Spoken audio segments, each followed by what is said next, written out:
visit the European Union website, you have to make sure you also go ahead and visit the European Youth Portal. Awo ogenda osanga opportunities abavubuka ennyingi ennyo.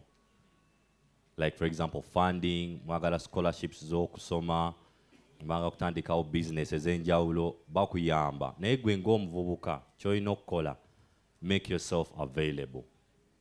Gwe kasita obeerawo ng'olina obudde, kijja kukwanguyira okufuna opportunities zino. Mukitegedde ekyo? So let's welcome our third panelist, Miss Shubra. And the question is, you as the youth representing at the Youth Sounding Board, what do you bring on board on behalf of the youth? Chiche muleta ku mmeeza engeri gye mukiikiridde abavubuka eri mu European Union. Thank you for that question. So, once again, good morning, everybody. It gives me pleasure to discuss this particular aspect of the questions because we operate as Uganda in a democracy, and democracy is all about representation. So it boils down to the level of the European Union connecting with the youth in manner of representation. So as the Uganda's Youth Sounding Board to the European Union, we represent the youth of Uganda. We are able to voice out the concerns of the youth of Uganda. But the aspect of democracy does not stop at just democracy. It also extends to what we call participatory democracy.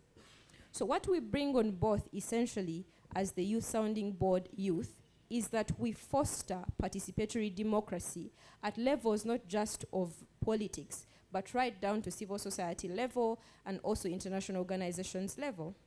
We also are able to bring in a fresh perspective. I think you have noticed that Uganda, we have so many youth. The demographic figures are leaning towards us. So it goes to show that if the youth are well represented, then most likely the whole of Uganda is represented if 78% or 80% of the population is youth.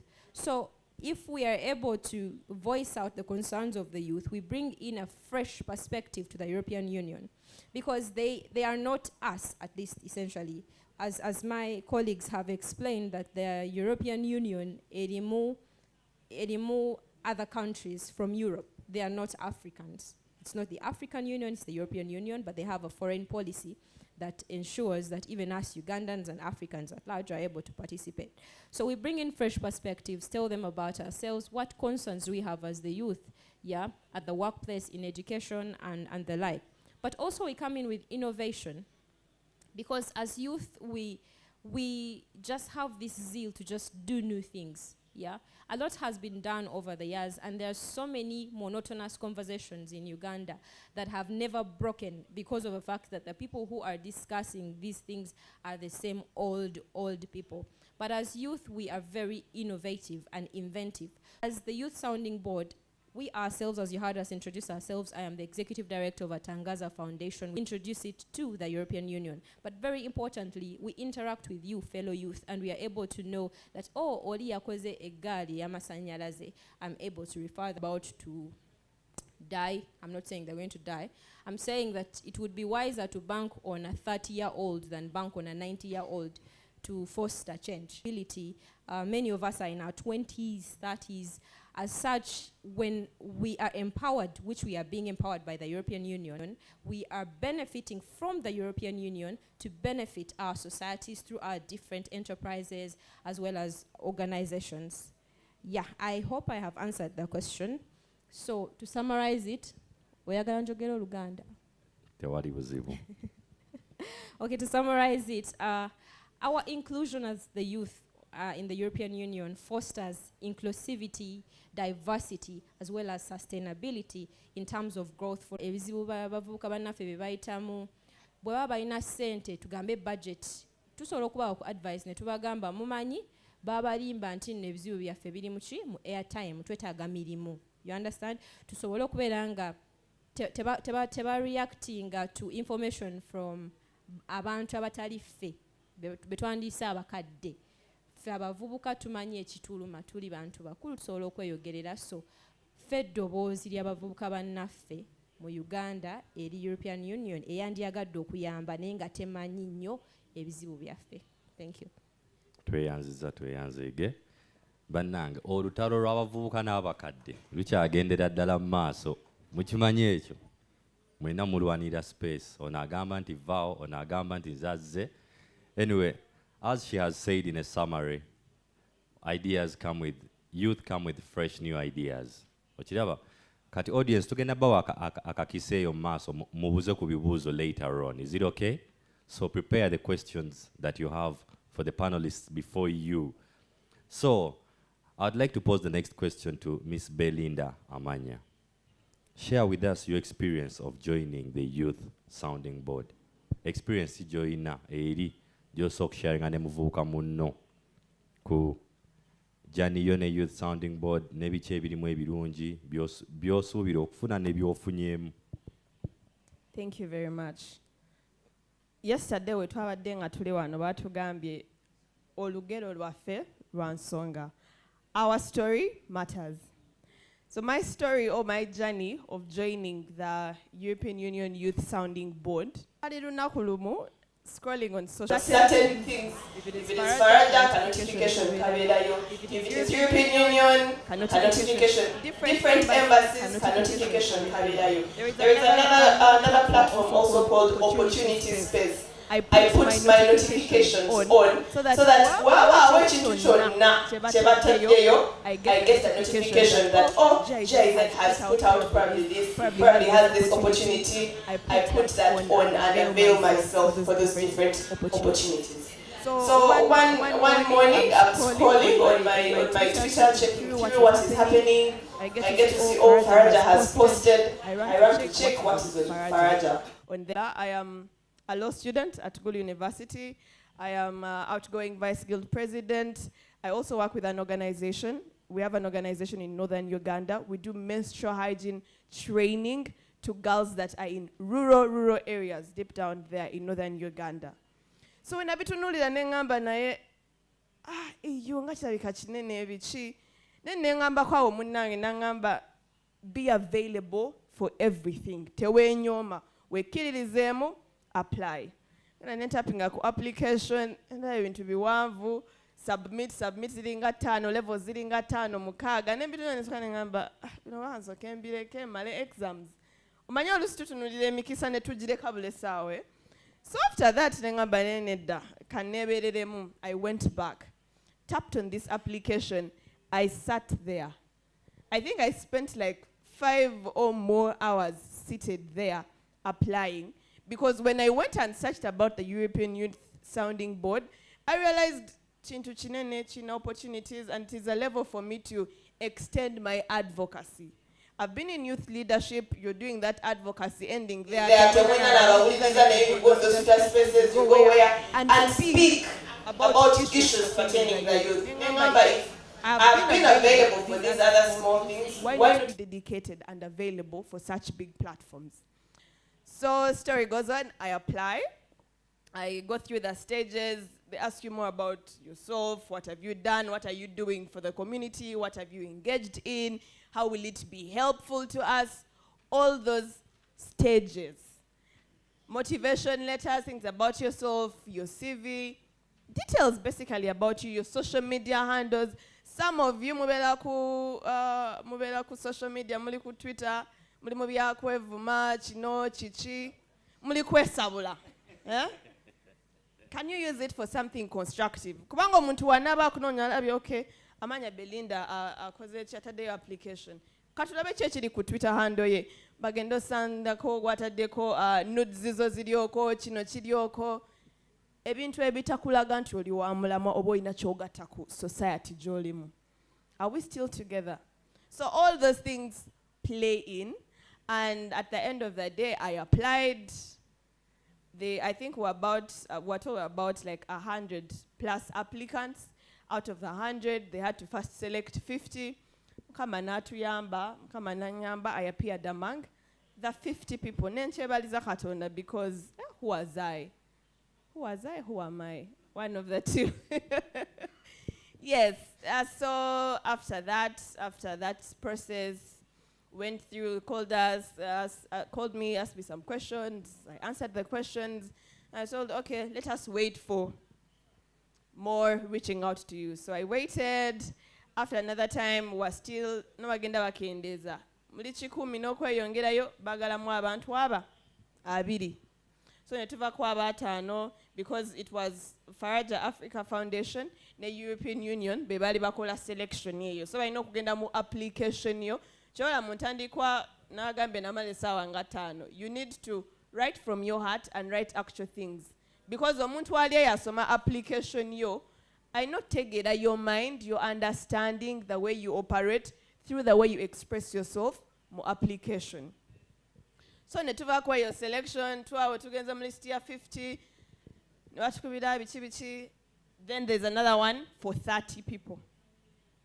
Ne tukendera from 50 to abantu ameka 3.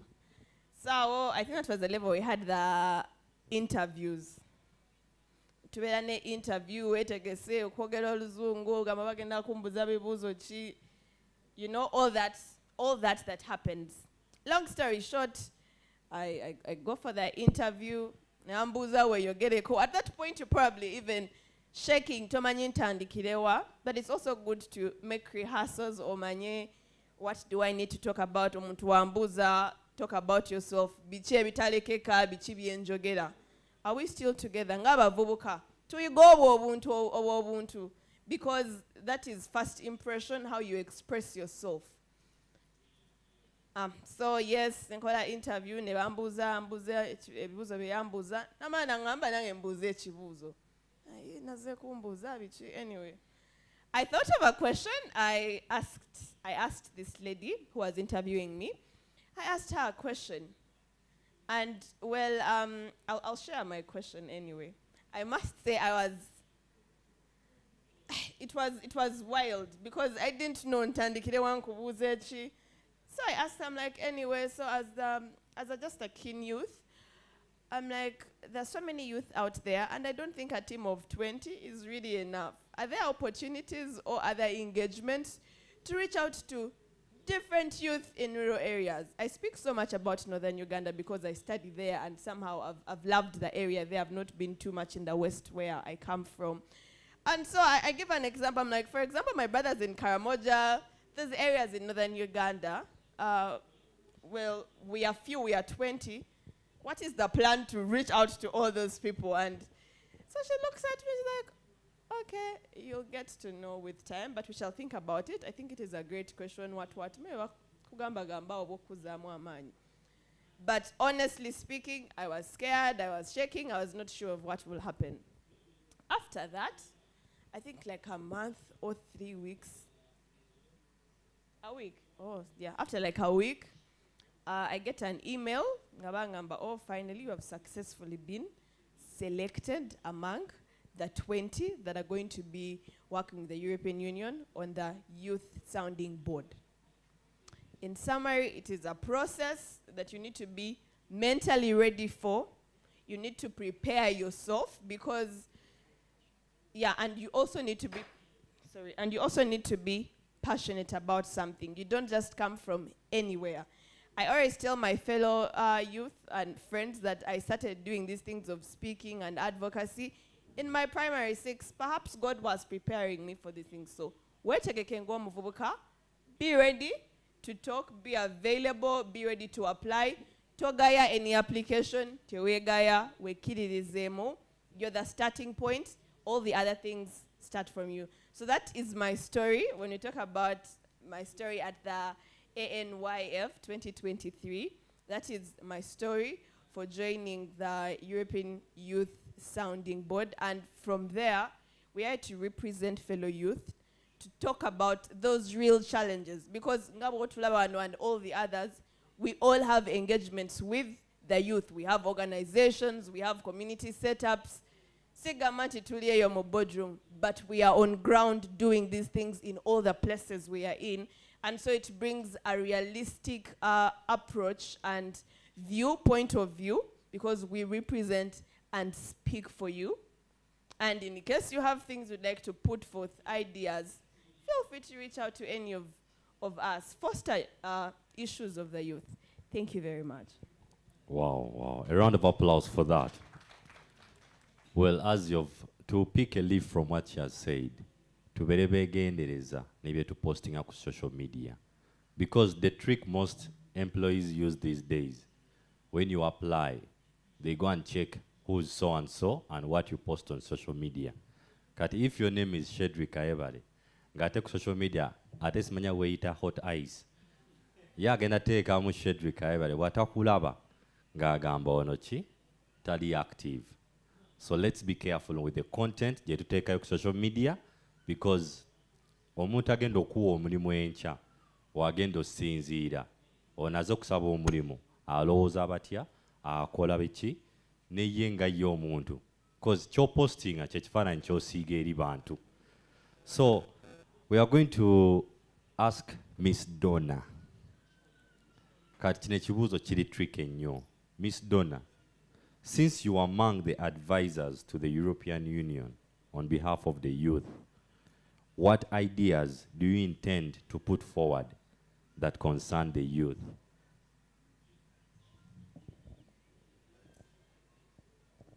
Thank you so much, Shedrick. Banang, the seats are hot. I don't know if it's only up here, but yeah, it's hot. It's a hot day, and it's a beautiful day. Kocha. So, just like all my colleagues have said, we are representatives of the young people. We ourselves are young people, and we are all dealing with different thematic areas. So I have a colleague that is in refugee setting. I am in health setting. So the ideas that we bring on board would not be the same, but they would be for the development of the European Union, right? So just like Belinda said, I might present my ideas to the youth sounding board, but if you young people out there do not reach out to us, or maybe if we reach out to you and you don't give us the ideas, we shall share our ideas. And my ideas may be varying from hers, ideas may be varying from yours, but the ideas I would bring on board would basically collect all of us in my sector, health-wise, in my sector. Per se, if I'm to give an idea today or maybe tomorrow, I'll talk about the climate change. Regarding of what is happening, we need to focus on how much some young people hold in their bodies. Some young people have diabetes, have high blood pressure, they don't understand what's going on, and this heat can cause a lot of commotion for some of them, and many of us do not understand what's going on. But with the health sector, they believe that something can be done within that specific area. So my ideas, I'm not going to give you the ideas that I would bring on the YSB right now, but what I would encourage all of us, just like you've seen us, we are 20 more. We are a group of 20 more people, and we all hold different capacity. So if you by any chance get to see any of us, do not hesitate to reach out to any of us. Do not hesitate to reach out to Miss Belinda and share your views and ideas on a certain project, certain activity, certain thematic area that you feel needs to be heard by the European Union. So when you see me, be free, tell me the idea, because at the end of the day, I'm going to sit in that board meeting and I'll give what you've given me, not what I have in mind, because I'm working for you, not for myself. My health, my priorities align with all the young people, just like I'm a young person. So please kindly reach out to us as we also reach out to you, and let our ideas be heard. We still have time, so ideas will be brought on board. Wow, thank you very much, Miss Donna. A round of applause for Miss Donna. So, earlier on, I told the audience, you're going to be given chance to ask questions. Nchimanyi mwine bibuzo bingi. Bingi nyo. So, I'm going to give the chance to the audience to ask questions. Yes, lady, come and ask your question forward. It can be an open question or it can be a direct question to any of the panelists. Good morning. Good My morning. name is Leila Ismail from Kawempe. I'm a youth leader. I work with the Kawempe Youth Center and I work with the I own a CBO, Health Empowered Youth Focus Uganda. So I want to ask my question to all of you. We are living in a digital world where everyone has to have a smartphone to access information. Do you actually look at the people down deep in the villages who cannot access phones or who cannot get electricity or they don't have nothing like internet and they really need opportunity? Remember, we are youth and we are leaving no one behind. So I was wondering, does the other thing would be, does the European Youth Sounding Board allow people who have not gone to school? Because we are all youth and most of us have not had the opportunity to join school or probably complete schools to have careers or something like very better jobs. But do you give opportunity to those who have not been in school or who have not gone to school? I'd love to know. Thank you. Thank you very much. So who's taking up the question? Yes, Mr. Jemba, the question regarding the digital era inclusiveness of youth. Okay. Thank you. I'm sorry I didn't get your name right. Leila. Thank you, Leila. It's a wonderful question and a huge concern. So most of the people on the youth sounding board, you realize are somehow directly linked to the people working in remote communities. I, for one, under Hummingbird Foundation, an organization that I lead, we do medical outreaches to remote communities. And we are now also transitioning to working with underprivileged communities like the deaf, because these are people who sometimes are unable to easily come on board, but their issues need to be what? Represented. So yes, the people on the youth sounding board directly work with the ones you would think are not able to access internet. Internet, yes. Are not able to access a smartphone. They have never seen a smartphone because most of them are in these communities. They're spread out in these communities and not just in a specific area, but all over the country. So they pick all the views of these people and then feed into the European Union the European Union mandate in their partnership with the country to make sure that their views are worked on, their issues are worked on. Thank you. Okay. 1 minute. Yes, and what I would add to your question is that, as you have said it, that there are youth that are not digital. And I would like to say those are some of the views we speak out for in the activities. Because as the Youth Sounding Board, we are more of an advisory body to the European Union and in its plan and projects and activities to the youth.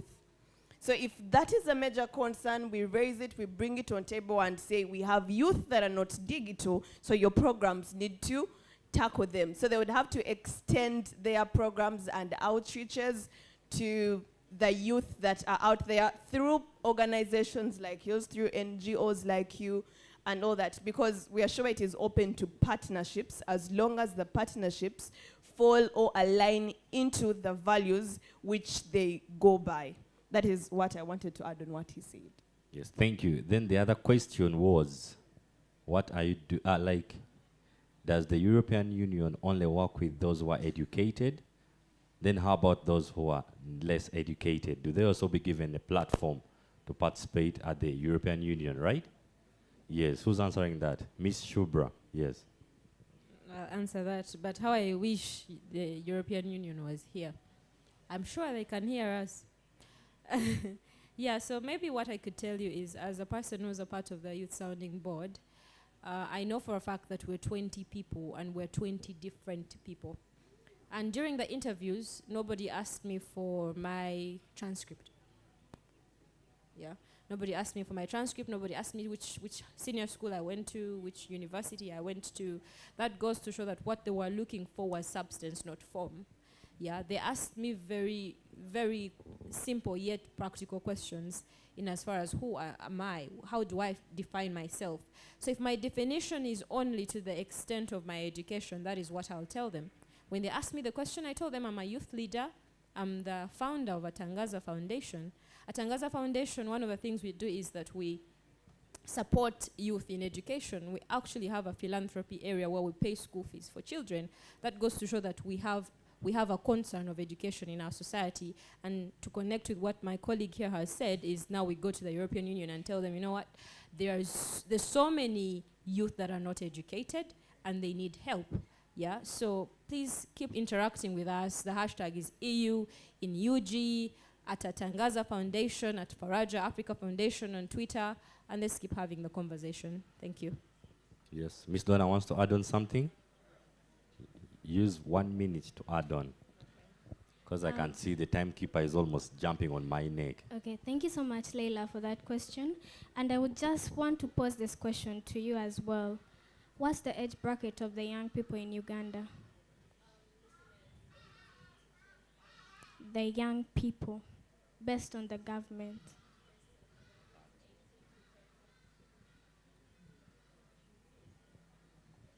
When you look at that age bracket, yes, basically the biggest number of the population, they have not yet completed university.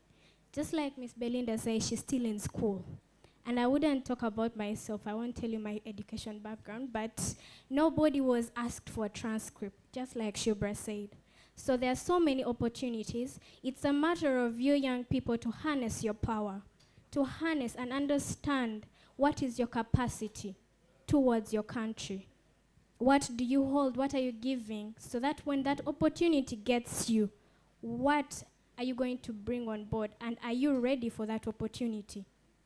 So the opportunities are open. There are so many for young people, but it's about what is your passion? Where does your passion lie? And what are you doing about it? Because you can't wake up and you say, I'm passionate about agriculture. Ngano kusima kasoli, tusimango kasoli, not even one single bit of maize in your background, but you're passionate about agriculture. So how are you going to provide that passion to the world? Thank you. Well, thank you very much. Naturally, I would encourage the audience to get in touch with these very people because they can help you. They are representing you, and you can get in touch with them even after here. Another question? Preferably gentleman. Other gentlemen don't have a representative. Boy child, Vananga. Boy child. Yes, there's someone representing the boy child that side. So after his question, we shall have someone from Faraja Africa Foundation to tell us how the vetting process goes. Then we come to a conclusion of our panel of discussion. Thank you. Okay, thank you. I'm Pascal Twinamasco, team leader, African Pearl Tourism Information Center. We are based in Rubirizi District, Western Uganda. Well, thank you. As a youth sound board, which acts as an advisory towards the European Union development agenda in Uganda or Africa as they were. Now, my inquiry or my question is, of recent we have seen the European expansion social policies, especially as they were trying to dictate certain social norms onto Uganda, and of which the government and the community at large have come up against. So now, when you're interacting with the European Union board, concerning that question, and on development, we see various sanctions have been arisen over Uganda, especially from the World Bank Group. So what is your say, especially to defend Uganda, because we need money? So you and those sanctions actually are affecting the youth development. So how are you trying to raise that relationship and inform those guys that we have that right to dictate the laws that are in favor of us? Meanwhile, they also have a right to make sure that they create a balance and those sanctions are no more. Thank you. Wow. So who's taking up? Yes, Mr. Jemba Maiko. The question goes to you. All right, thank you so much. So as the Youth Sounding Board, our goal is to advise the European Union on issues that matter to the young people, to the youth. And if we come out with, the World Bank is not the European Union, no. And the European Union mandate of, she mentioned the key areas that they focus on, which is peace, security, health, justice. All these things line up with the European Union. For us as the Youth Sounding Board, we will focus on the issues that affect the young people here. Over 30% of the youth here do not have jobs. They are unemployed. They are suffering with hunger. The health, the doctor-patient ratio currently is 1 to 25,000. And these are issues that we as youth, and you will agree with me as fellow youth, these are issues that are directly affecting the youth. So it's upon us to focus on issues that are major to the youth and push it on to the European Union as advisors. Thank you. Okay, thank you. So that was my panel of discussants for the day. You can feel free and engage with them after, because they are around to answer your questions off stage. My name is Shedrick Ayewale. It has been a very wonderful and prestigious time to be before you all. From Faraja Africa Foundation, we wish you a lovely day. Thank you.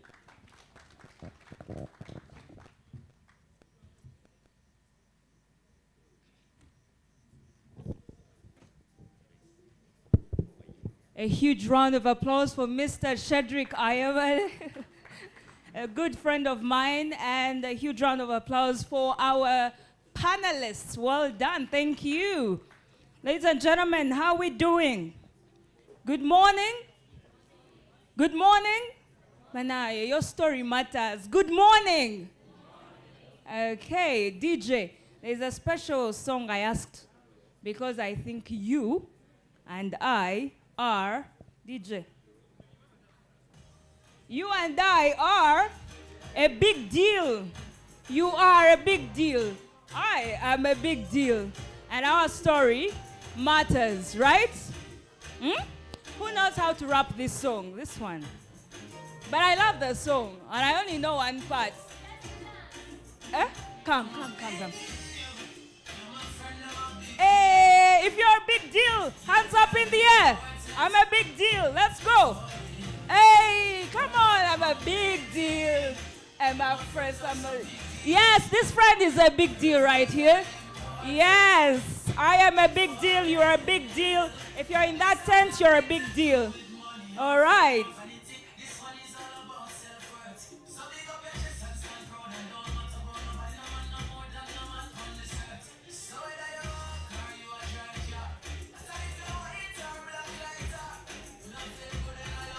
Welcome, welcome. If you were not here yesterday and it's your first time, I am so glad that you came. It is the Annual National Youth Festival 2023. Now, if you took a selfie, or on social media, or Twitter, or Instagram, tewera bila hashtag yafe, eri ANYF.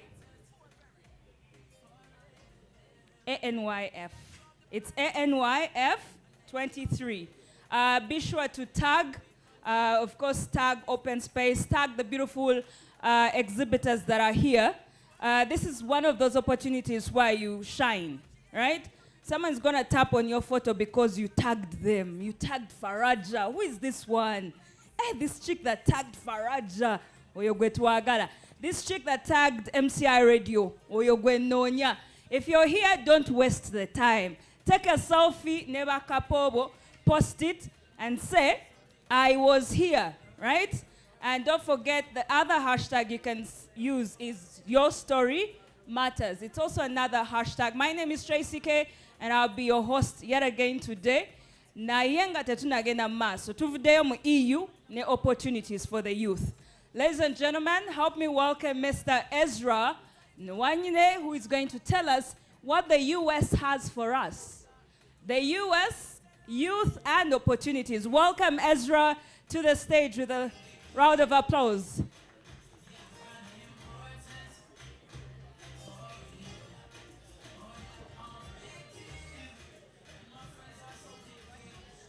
Am I allowed to stand here? Welcome to the Annual Youth Festival.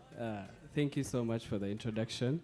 My name is Ezra Nwenyine, and I'm the Education US Advisor with the US Mission in Uganda. And I'm very happy to see all of you. How many people have heard about the American Center in Kampala? Has anyone heard about the American Center? So I believe most of you actually pay for internet cafe to do your research. I believe some of you even pay for libraries so that you can read and have a quiet environment. The good news is the American Center is easily accessible for everyone. You don't need to pay anything while you're using the American Center. It's an information resource center under the US Embassy in Kampala. So we organize different programs and trainings, including workshops like on entrepreneurship, different maybe job preparedness. Some of you don't know how to prepare good resumes. Some of you have applied for jobs and you haven't gotten them, maybe because of your bad application cover letters. So we do all those trainings, including the STEM trainings for young girls and women. So you can come around and have a chance to exploit all those opportunities. But my main reason that has brought me here is to tell you about the Education USA and some of the opportunities that are funded by the US government. So the current one that is open is the Mandela Washington Fellowship. It's between 24 and 35 years of age. Is there anyone here who has applied for the Mandela Washington? Have you gotten through or? Okay, we wish him good news. Maybe by the end of maybe this year you'll have gotten your news about your application. So this it's open. It opened on 15th August and it's going to close on 12th September. So you can apply for those that haven't applied. It's a merit-based fellowship for basically targets leaders. If you're doing any impactful work in your communities, you can apply. They don't necessarily need your degrees. So that means someone who hasn't studied, at least to the highest level of maybe bachelor's degree, can also apply. As long as you're doing impactful work in your community, you can be able to apply and you also stand a chance of getting into that fellowship. We also have the Fulbright for teachers, basically for educators. And the Fulbright DAI is also a fellowship you're taken in the United States for a certain period of time, attached to a university, whereby you get an academic enrichment as well as professional enrichment. So you'll find that the US Embassy funds everything from your departure to even your living costs in the United States. So those are some of the fellowships that you could really, really exploit. There's also the YALI, the Regional YALI Fellowship. It happens here in Kenya, here in Nairobi. You get attached to Kenyatta University, whereby you also do a 3 weeks training in Kenya. So you can apply as long as you are 18 years and above, up to 35. So it happens very many times in a year. When the applications are open, you'll always find them at the digital platforms of the US Embassy. That is US Mission Uganda on Twitter and also on Facebook. So there are 5 steps of studying in the USA. I may not go through all of them necessarily, but I'll give you the details.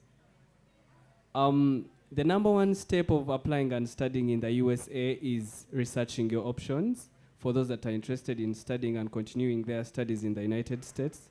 Researching options includes you finding yourself the best fit university. When I say the best fit, I mean a school that most matches your profile. So when schools in the United States are selecting people who have applied to study in their universities, they don't only look at the academic transcripts. They use the holistic review kind of policy. So the holistic review is like a total full package of your profile. It's like the way you can be applying for jobs here in Uganda. They want to see what more you can bring to the table more than academic transcripts. So you'll find that different students, respectively, that is undergraduate students and graduate students, they are required to present different things. I'll begin with undergraduates. Can I see people who have already finished their high school here? Anyone, by show of hands? Okay.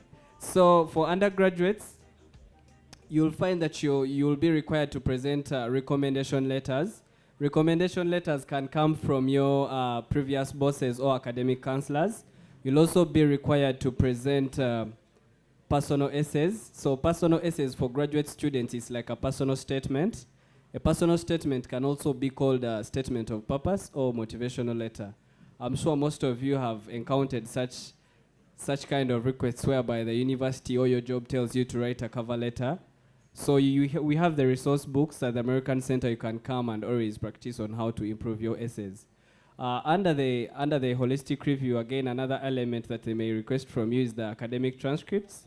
And also for undergraduate students, they expect to see substantial activities that you've been doing that are unrelated to school. This can be from even taking care of your cat or your family, or you've been doing music, or maybe you've been part of a club, or maybe you're doing volunteering in a community. So all those improve your holistic review, which makes you eligible for scholarships in the United States. For graduate students, it's a bit different. You'll find that they will ask you for CVs. I will just maybe pose a very simple question to one of you. How many pages do you think your CV should be?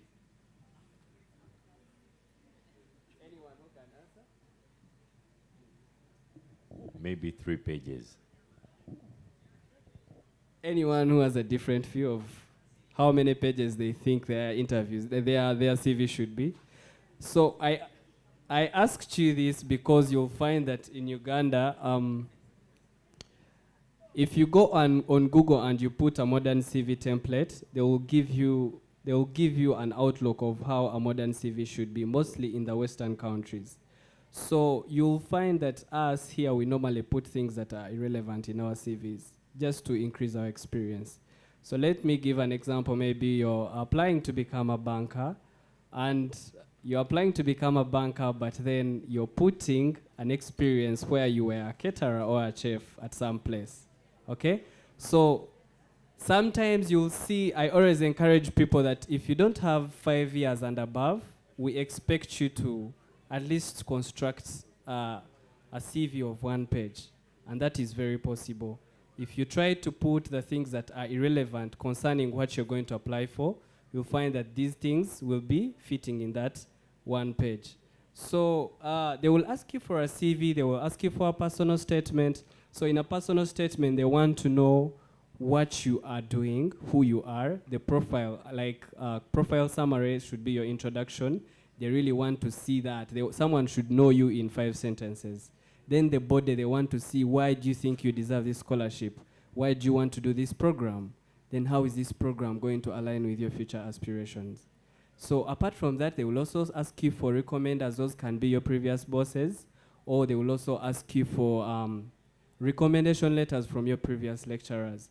So I am mostly going to focus on graduate students because they have a lot of opportunities for scholarships.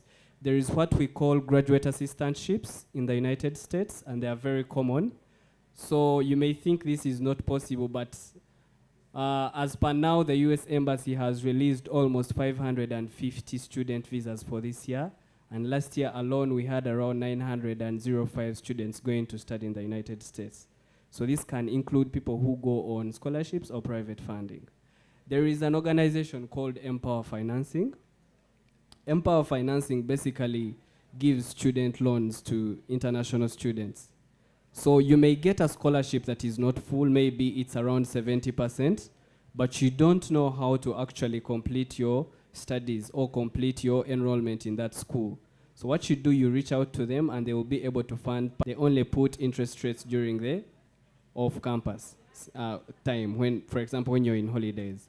So I was telling you that graduate assistantships, you will always apply for those at every university. Whenever you check the university website, check out for the financial aid office. If you see the graduate assistantships, then you'll be able to exploit them, because how they work is you'll inbox the program coordinator. So what happens in the United States is you don't apply at the central portal of the school, you apply to faculties. So you'll find that so what happens is most of the graduate schools in the United States, they expect those graduate students to assist with teaching undergrad students. So what happens, you'll find that you're teaching, maybe if you're a teaching assistant, you'll teach for like maybe 20 hours per week, which you'll be paid for. at the end of the month, and you'll also be waived off your tuition for master's or PhD. So another thing that most of you could not know that is different from us here in Uganda, you'll find that if you finish your master's degree, your bachelor's degree here in Uganda, you can apply for direct entry to PhD without having a master's in the United States. Okay? So that's something that you really need to consider, because here in Uganda, I think it's impossible to do a PhD without a master's.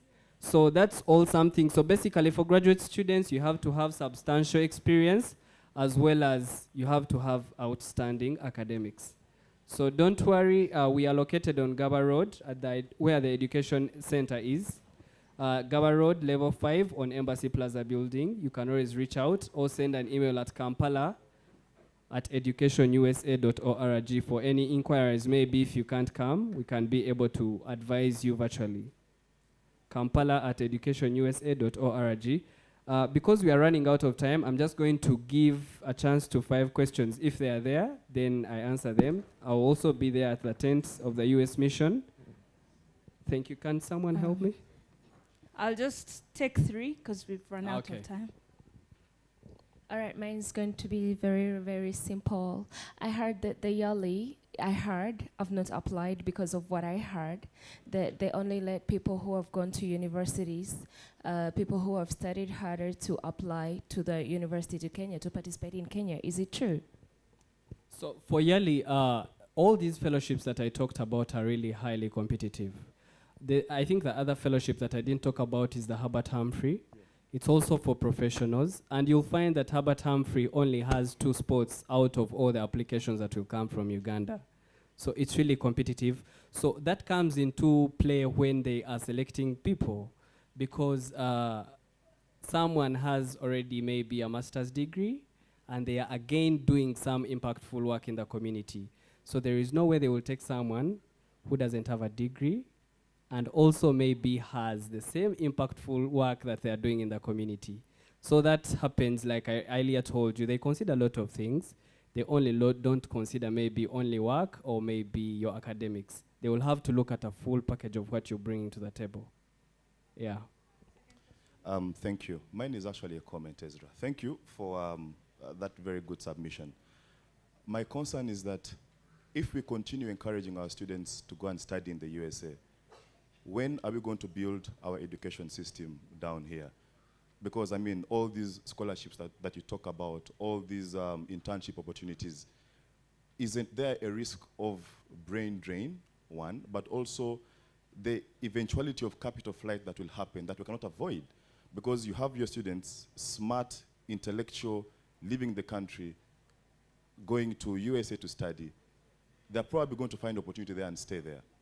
So aren't we in the long run going to have a country that is short of intellectual manpower? That is one. 2 is that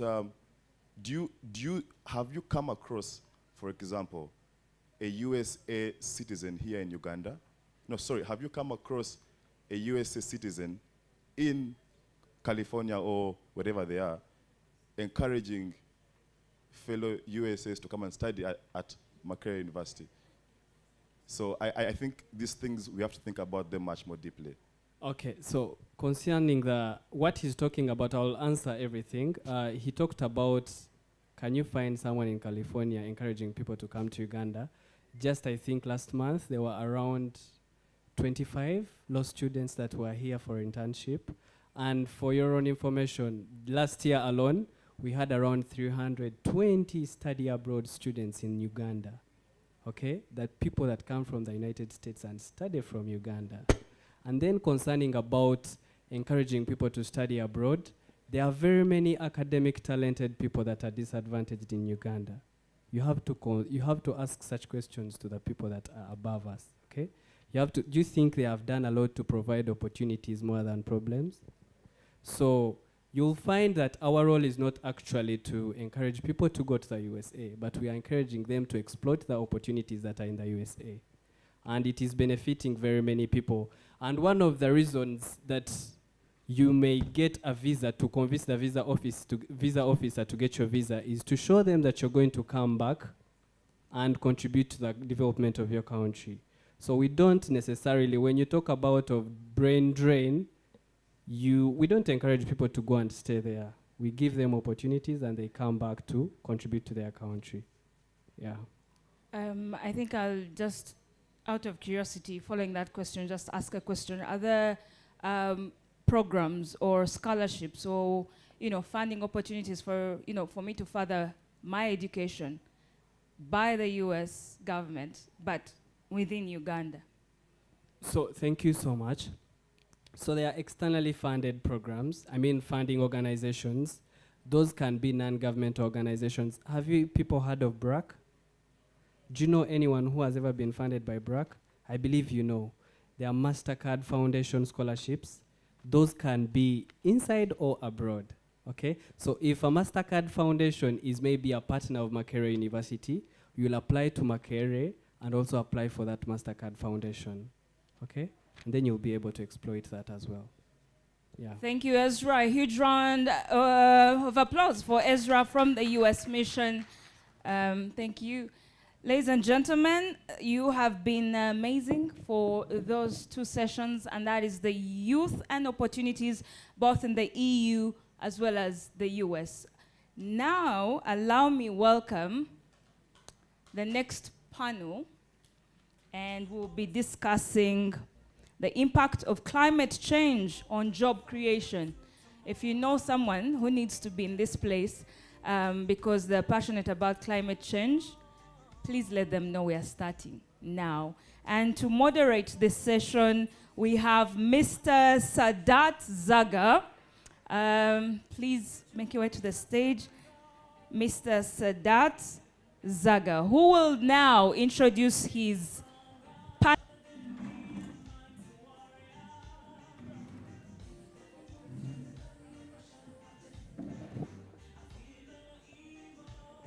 Yes, thank you so much. Ladies and gentlemen, good morning. Colleagues, let us encourage our colleagues to join in this conversation on climate change. Like I've been introduced, I'm Sadat Zaga Ziwa. I work for Ngabo Youth Friendly Services Center, but at the same time, I chair the National Youth Advocacy Platform.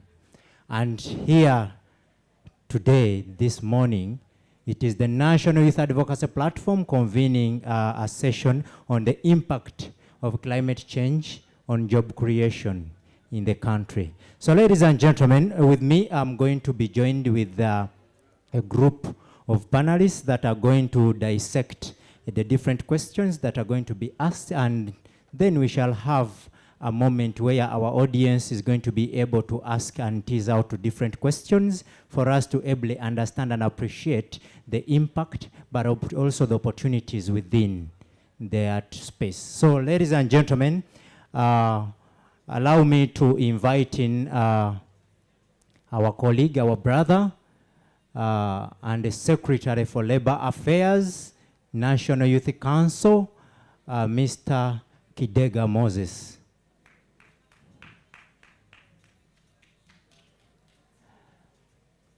As well, ladies and gentlemen, still allow me to invite in the coordinator for the National Youth Advocacy Platform, Ms. Evelyn Zalwango, to join.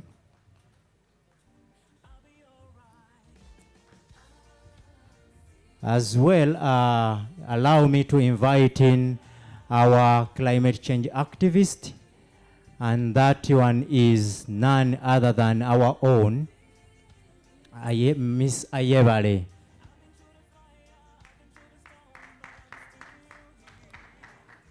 Ladies and gentlemen, we are supposed to have Engineer Honorable Bali Mwezo, but he's delayed somewhere, and we can't then keep waiting. When he comes in, he will join straight up to the panel. Ladies and gentlemen, this is our panel of 2 ladies and at the moment 1 gentleman. When it comes to issues of gender balance, we are doing great. Thank you so much. Ladies and gentlemen, with me, that is the panel, and I'm going to invite, can I have another microphone? It is on. Okay, we shall improvise. Ladies and gentlemen, we are going to start with the introduction. I welcome you, my dear panel, to this wonderful session. And the question in point is the impact of climate change on job creation. And I understand you guys have done a lot of contributions in that line for this country.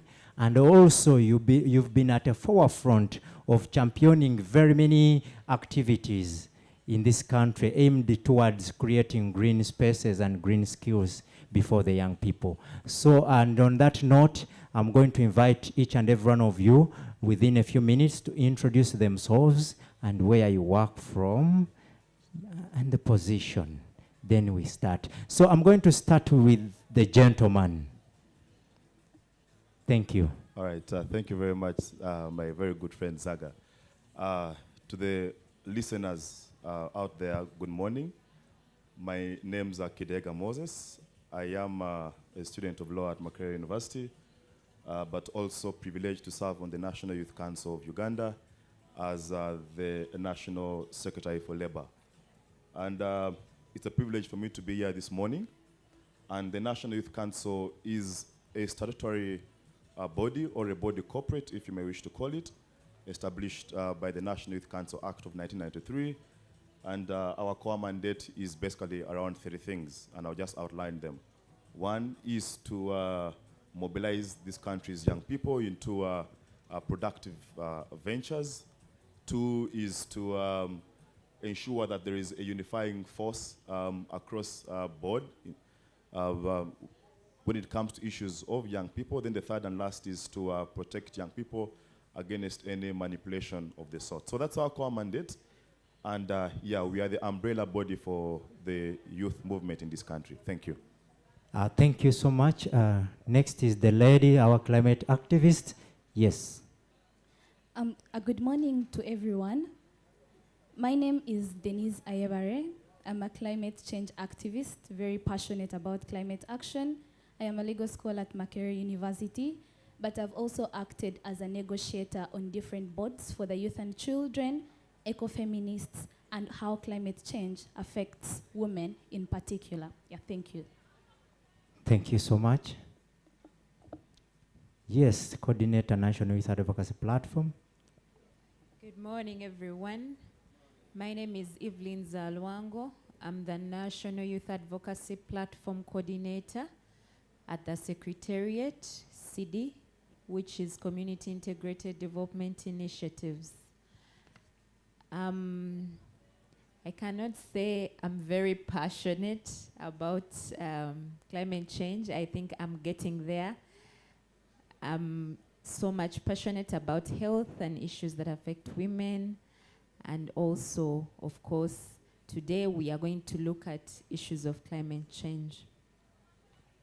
Thank you so much. That is the panel. Eve, before you hand over the microphone, what does it mean to you when it comes to issues of climate change?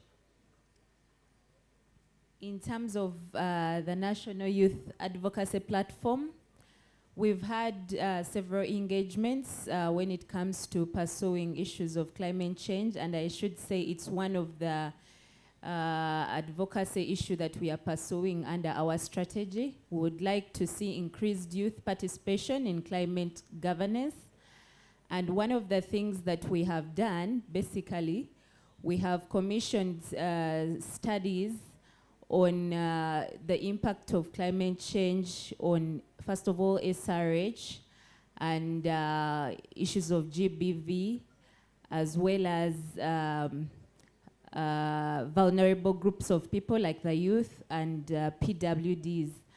And some of those findings came out that during times of disasters, climate change related times, weather patterns have changed. There are high chances of GBV, and there's also been recorded increased inaccessibility of SRH services. When I talk of SRH, I talk of sexual reproductive. You should also look at it in the lens of the PWDs, when we have those landslides. Recently, we had those bad floodings in Kasese.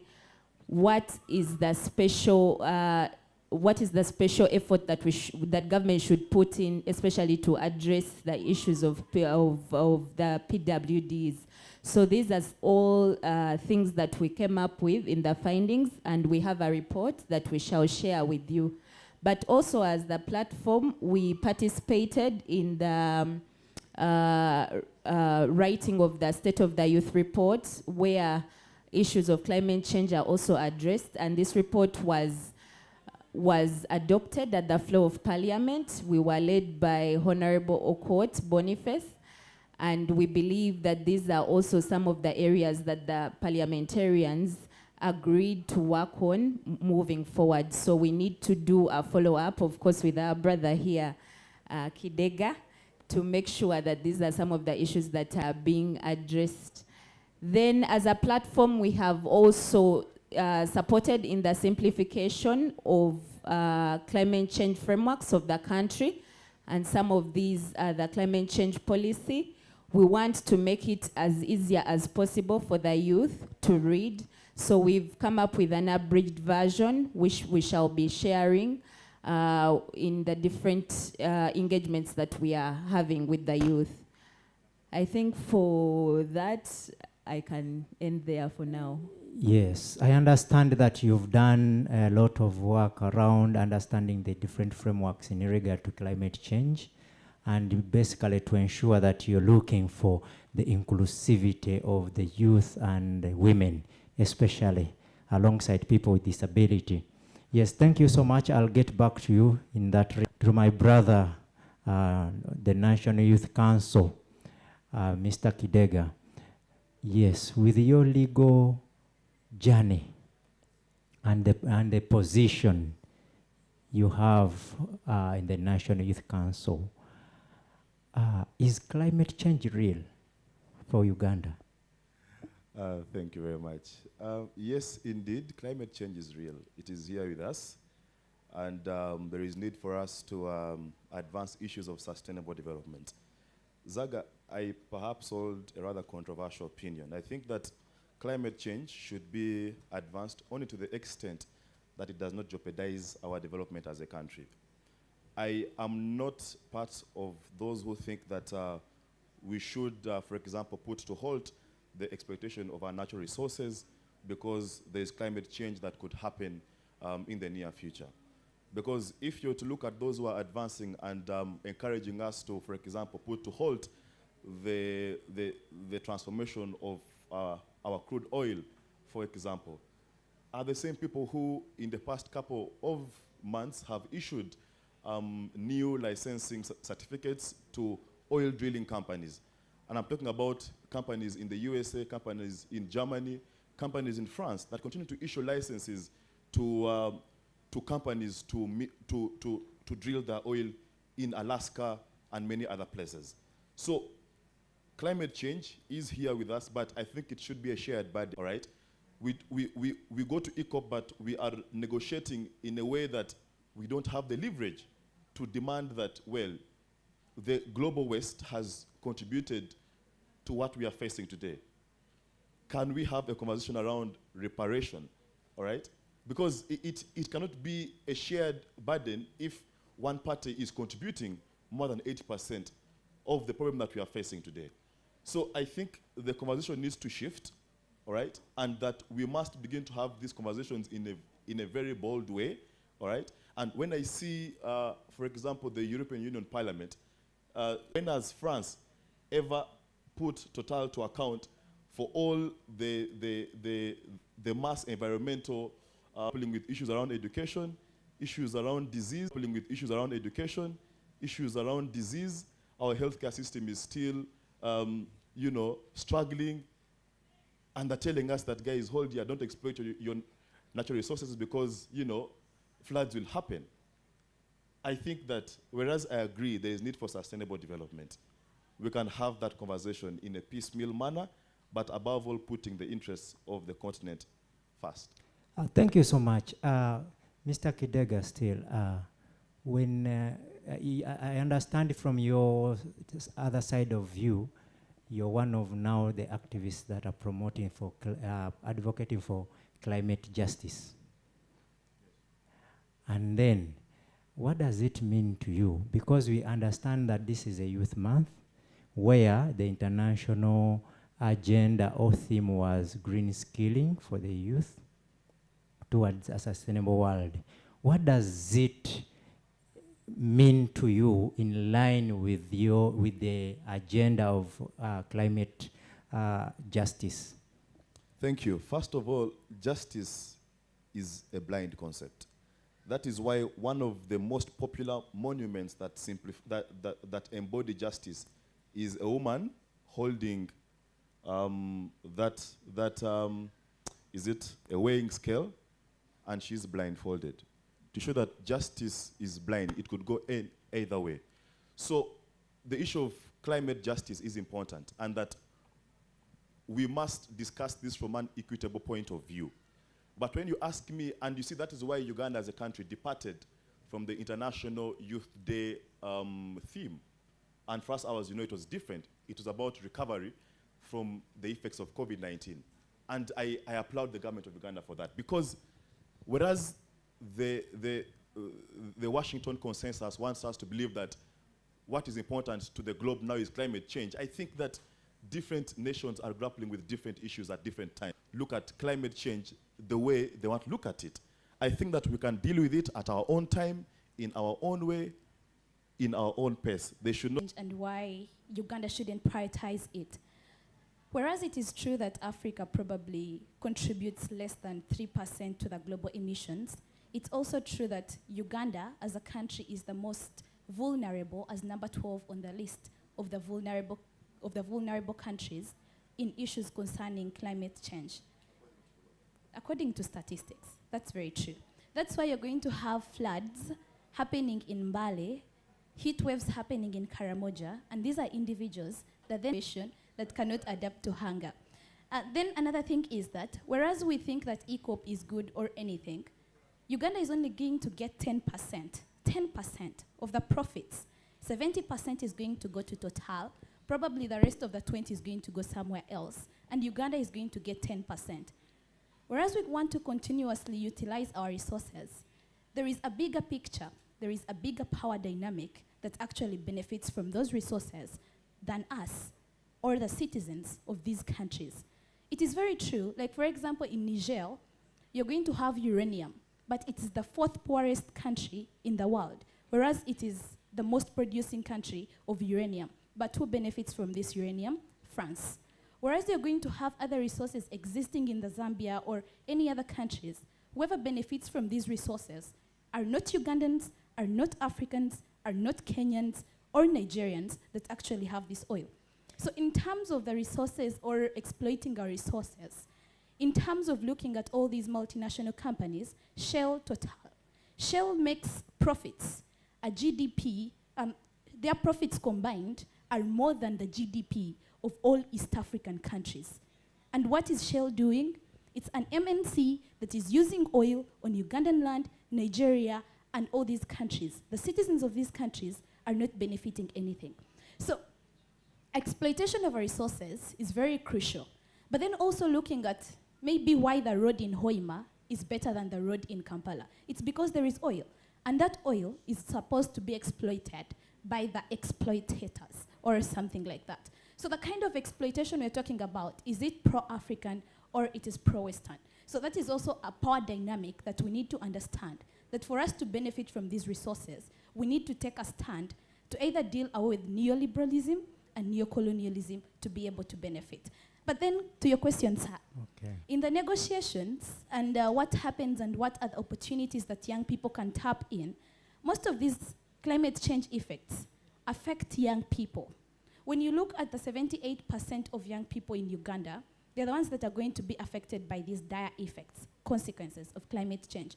Whereas in negotiations, in boardrooms, you're going to have old men that actually don't even understand the experience of young people, what they're grappling with in agriculture sector or in any other sector that they're supposed to do.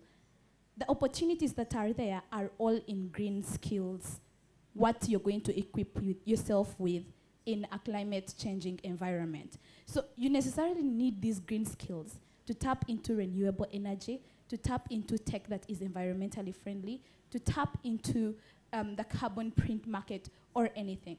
So the opportunities that do exist in the entire climate action world, in these boards or anything, is for people who are well equipped with the green skills, the concept of climate change, and the creation of alternatives. Because you can't tell someone in Karamoja to water a tree, yet they do not have an alternative to get more water. Or you cannot tell someone who depends on charcoal burning or who depends on deforestation to stop cutting down trees. So the creation of alternatives, briquettes, biogas, is what then those opportunities exist for young people to tap in. Yeah. Thank you so much. You normally go for these COPs and represent the young people of Uganda. And for us, we see that when you guys go, we don't feel you when you come back. We don't feel you in terms of investment. We don't feel you in terms of policy. We don't feel you in terms of connection and networking. So what are those specific things that you people who represent us do when you come back here? I actually agree with you. Zero impact, zero work, zero effectivity. But then the problem comes, as an entire African continent, when you look at the kind of bargaining power we have at all the global conferences, is very low. You're going to be in a conference room with countries that have a say, for example, that have developed the most, that have the money, that have the resources, and you're going to find that the polluters are actually the ones funding these conferences. Last year, Coca-Cola was the biggest funder of COP, and Coca-Cola are the most polluters. This year, the president of COP comes from an oil-producing country. Why? Because they have the resources, they have the money to fund all this. And what are they doing? Greenwashing. But two, why aren't these policies felt on ground, and why can they then be implemented? One is that we have national priorities as a country, but two, we are stuck between a crossroad of the mismatch of the policies that determine contributions of 1.5 degrees Celsius, yet they don't even contribute to it. That's the kind of mismatch of policies that I would agree with Kidega. The policies that are made are not structured for the context in which these different countries exist.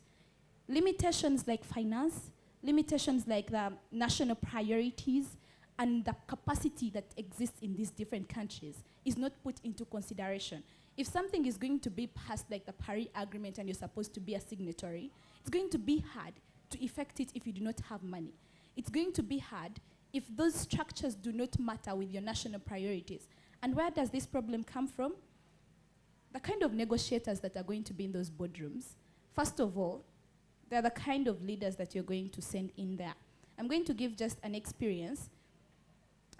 Stockholm Plus 50, we are supposed to have this entire meeting where Ugandan negotiators were supposed to show up. But no one showed up. So they have become more of climate conference tourists than negotiators, than policy negotiators. So what you're going to have are maybe pictures on the pyramids. Now in Dubai, you're going to have all these pictures moving around. What are they doing? Nothing. So I think it's very crucial to know the kind of negotiators that we send, and this is something that young people need to be at the front line for and lead. Yeah. Thank you so much. Before I go to Mr. Kidega, this shows me that somehow, somewhere, you're in tandem with his submission. Because if the organizer of the next coming COP is coming from an oil-producing company and they have the money to decide and to refocus the conversation, it means even Uganda, we need to develop and then refocus and also shape the conversation. But also, this tells us as young people in Uganda that, yes, however much we have negotiators, but most of them are tourists. So we need to team up, and we see how do we influence the space. How do we meaningfully engage? Because when we talk about the word meaningfully, we are looking at three things. Involvement, benefit, and access. So if we can ably have that, then it means we can have fruitful conversations from our people who represent us. But at least we've heard it from the horse's mouth that at least most of them are tourists. Yes, Mr. Kidega. Sorry, I have a comment to make. And you see, we are very good students of the colonial education system, all right? We are taught how to state problems, that if you're writing a proposal, you must write a problem statement. And my sister here is a very good student because she has portrayed that Uganda is having a very huge problem of climate change, all right? And that's why I asked her, as per whose research, and she couldn't tell us. Because the people doing this research and telling us are the same comprado bourgeoisie, all right? Because look at it in this way. Just yesterday, Canada was having floods. Wildfires, all right? About 3 months ago, there were so many floods in Germany that killed over 200 people, all right? So you cannot say that Uganda is one of the most vulnerable countries. And yet, countries in Europe continue to grapple with these things each and every single day. I am not disowning the fact that we have floods in Kabale, and in Mbale, landslides rather, in Mbale. And those happen because of, people who do research should tell us, but I don't know if it is entirely because of the issues around climate change or it is because of the nature of the contours of the area. I think we also need to come up with that research and be clear on it. Otherwise, for us to imagine that Africa and Uganda are most vulnerable to climate change eventuality, I think there is a misconcept around there, and we should do that research. Thank you so much. Back to Evelyn Zalwango. You've done a lot of work around climate change, and when it comes to the policy, you people have commissioned the research and an assessment to understand where the opportunities for young people and then their contribution. We want to know, as young people in this house, whether the policy frameworks for this country in line with the climate change ably highlight and appreciate our contribution, and if not, what do we need to do? Like I said in the beginning, most of the frameworks on climate change do not clearly bring out the contribution of the youth and even the women. My brother Kidega is still, at least he has now considered that there's some little impact climate change has on Uganda, and if it's there, at least let us target on that. Yes, there are landslides, there are natural disasters.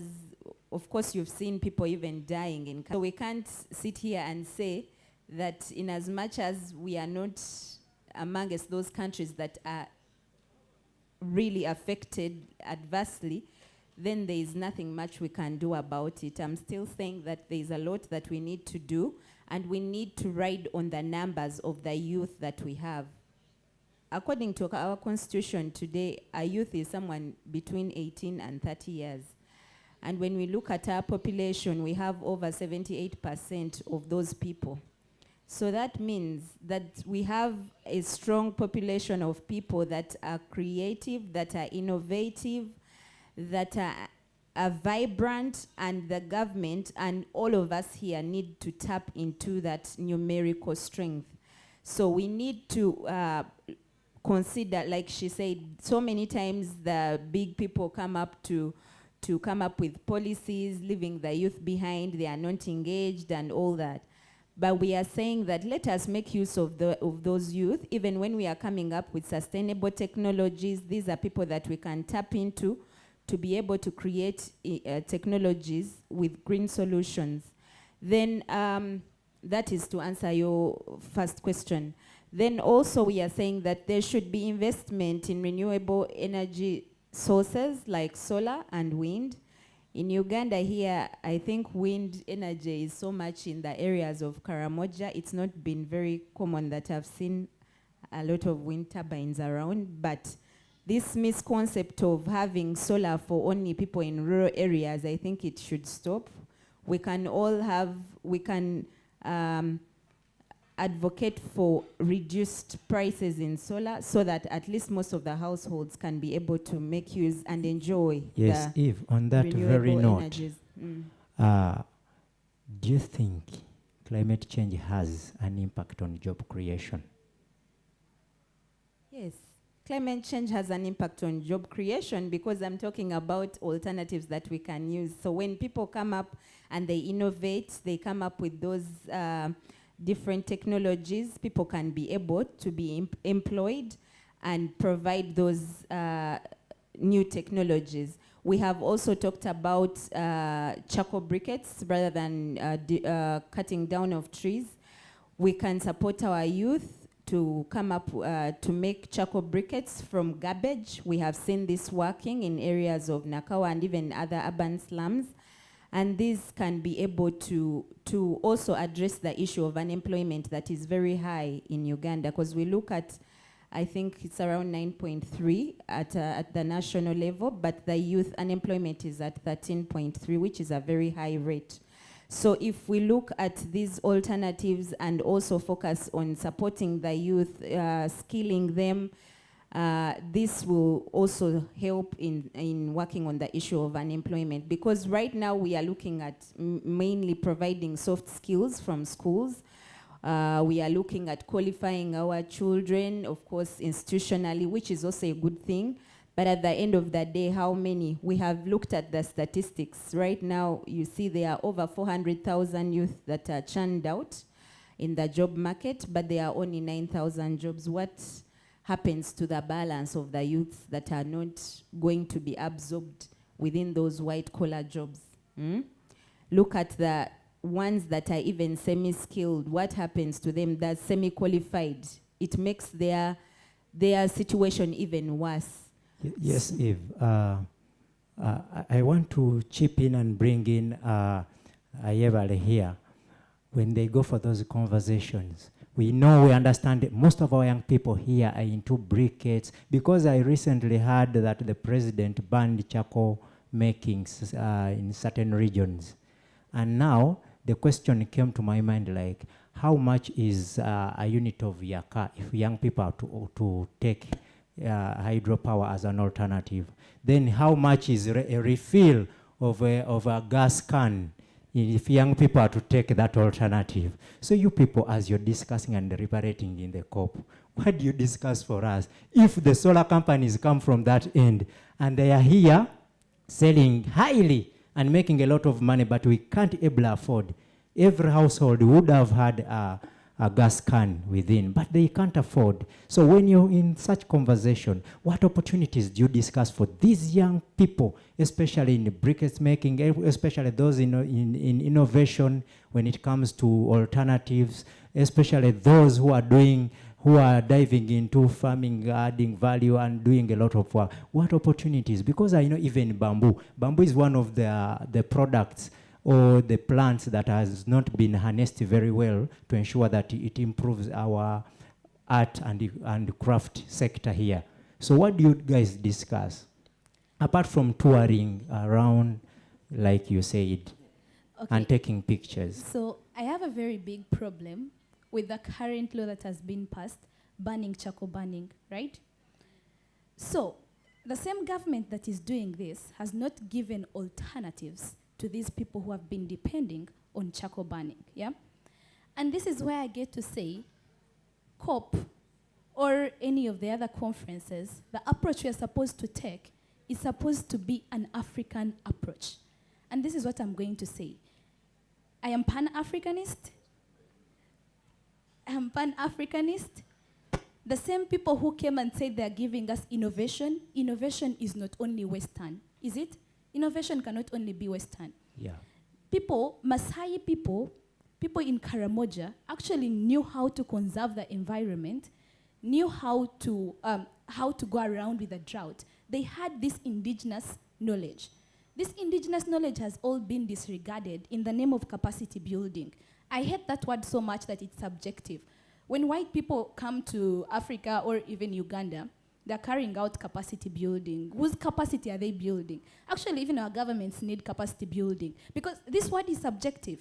You're finding people, they have their knowledge. Right now in Serengeti in Tanzania, we are hearing of the human-wildlife conflict, right? But I believe this is more of a because if you look at Kenya right now, the Maasai that were displaced over 1,000 from their land, and what is Dubai doing there? UAE is constructing this luxurious hotel where they have encroached on national parks, encroached on this. And when wildlife comes out, because originally this is supposed to be for the wildlife, they're going to call it the human-wildlife conflict. I believe it's more of capitalism-wildlife conflict. But then too, the same people, I believe that the power dynamics that exist in the African context date back to the days of colonialism. See, what happened during the Mau Mau rebellion, most of these forests were actually bombed down, cut down in pursuit of the rebels on their own land. So when you look at the dynamics of what happens at COP, none of these actually take into concern what the Africanist view is, what Africa requires, and what then these communities require. Because indigenous knowledge has made very many people to survive until this long. You're going to look at the African knowledge that then does exist, and then they're going to tell you, well, a black that stays in the US innovated this. They are black, they are African. And that does not only make innovation Western, but we need to embrace the Africanist way of then sorting out these problems. And that gets to your question. So what do we discuss? The bargaining power is low. The power dynamics that exist for African countries to even have a say in these conferences is very low. And that's why I think we need to strengthen our communities, we need to strengthen our governments, we need to take a stand against things like neoliberalization. If they are talking about reducing the carbon print tax or giving reparations in form of providing the carbon print tax, how many companies in Uganda are actually Ugandan companies that actually need this? When they do that, Shell, Total, all the other companies are the ones that are still going to get the tax. None of it sounds like reparations to me or anything. When we talk about how then these countries are being affected, and like West Africa, just a context. See, when West African countries got their independence, they signed a colonial pact where everything they discover, they have to tell it to France. France wouldn't have developed if it wasn't for African continent, or for the African colonies they have. They have no resources, they have nothing, and all they are benefiting from is in Africa. What the flowers that are produced in Kenya, Amsterdam has the best roses, but no one ever tells you how the people in Naivasha in Kenya are suffering to grow these cash crops that they actually introduced to the African continent. In Tunisia, they produce the best olives, but what is going to be there produced in Italy? And these are people grappling with a drought. They are the people not benefiting, they're the people continuously dying, and they're the people making the policies and everything for us. What we need is not the negotiations or anything. What we need is to take a stand as the African continent, as Uganda, set our priorities right and deal away with neoliberalization. Thank you so much. Yes, back to my brother Kidega from the National Youth Council. What is the National Youth Council committing to drive this agenda and to ensure that the young people benefit from these so-called climate change actions? All right, thank you. Well, I am glad that that my sister here has begun to agree with me that African problems, African solutions. I think that is where we need to take the conversation. You see, Zaga, when Europeans fought in the World War I, World War II, in the Westphalian Wars, they took advantage of Africans, took them there as slaves, many of whom fought in those wars. When they felt the drastic effects of those wars, then they said, you know what, we now must move into an era of human rights and an era of constitutionalism. And they heavily funded countries across Africa to enact constitutions, to respect human rights, all right? Because they were at the forefront of abusing the same. Now, as a means of covering up their dirty lineage, they began to fund and support activities around human rights and around constitutionalism. Now, bringing us to where we are today, after them being the biggest perpetrators of climate destruction, now they're telling us that, hey guys, there is all this money we are putting around, and Africa, because of our poverty, we are so quick to jump onto these opportunities that appear to have money attached to them, all right? And we are jumping onto the climate change conversation, even not understanding where it comes from, because they are again trying to cover up the destruction that they've caused to this globe. And how I wish Africa could be able to look at itself in a retrospective manner, all right? And that you must begin to define your own agenda. It is true, I acknowledge, I am not denying anything that we don't have mild effects of climate change. But guys, look at the beautiful weather we have in Africa. Look at Uganda, look at Kampala, such a beautiful country. When did you last see a wildfire happening anywhere? When did you last see, I mean, we are still not at that level. What I know is 15 women die giving birth every single day in Uganda because of the poor hospitals. What I know is that many children join primary education, but not many are able to continue to secondary and tertiary education. I know that for sure. What I know is that our roads cause around 12 accidents every single day. I know that. And we need money to finance our development. So I support the climate change conversation only to the extent that it does not impede on our development as a country. That is one. What is the National Youth Council doing, or are we in support, or what are we doing to encourage that the issue of climate change does not, sweep away an entire generation? Zaga, I said this yesterday, and I will say it again, that it's a bit wishful thinking for us to imagine that somehow opportunities are going to create themselves. That somehow a young person here is going to get done with school and, by good luck be able to find opportunity or find a job or put up a business that will thrive. That is wishful thinking. Government institutions, the government must play a role in terms of, and I've been here long enough to know that opportunities don't fall from heaven. They are created deliberately. So if we wish to look at climate change as an opportunity, well, that is up to us. But I think that we can create more opportunity if we can have a private sector that is working, all right? We should be discussing how do you create opportunities in the private sector. Climate change, I feel like it is a scapegoat for the Western bourgeoisie, all right? And the National Youth Council, we are doing much. We are encouraging young people to plant trees. We have partnered with the National Forest Authority to plant trees across the country. We are doing what we can, but only to the extent that it does not jeopardize the socio-economic transformation of this country. If the climate change conversation is going to come in between our development, then be sure that I will be your biggest force to face, all right? So if climate change is for the benefit of our economic development, I'm in support. If it takes us 2 steps backwards, I'm your adversary on that. Thank you so much, ladies and gentlemen. A big round of applause to our panel. And now it is time to usher in a few questions to the panel, and then we see what happens next. Ladies and gentlemen, I'm going to invite in only 5 questions.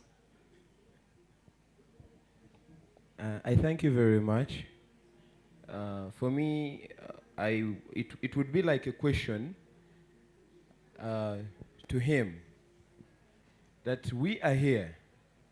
We are speaking about Western world, but we have to believe that problems start from here. What kind of legislations do we have in Parliament of Uganda?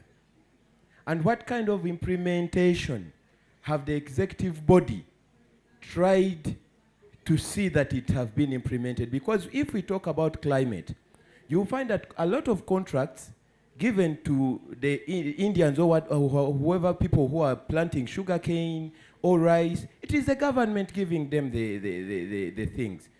So it means that the government is doing a disservice to its own country. So I believe the government itself and the people in governance, you people, you have individualism. You don't think about your country. The same happens to the globe. Thank you. Thank you so much.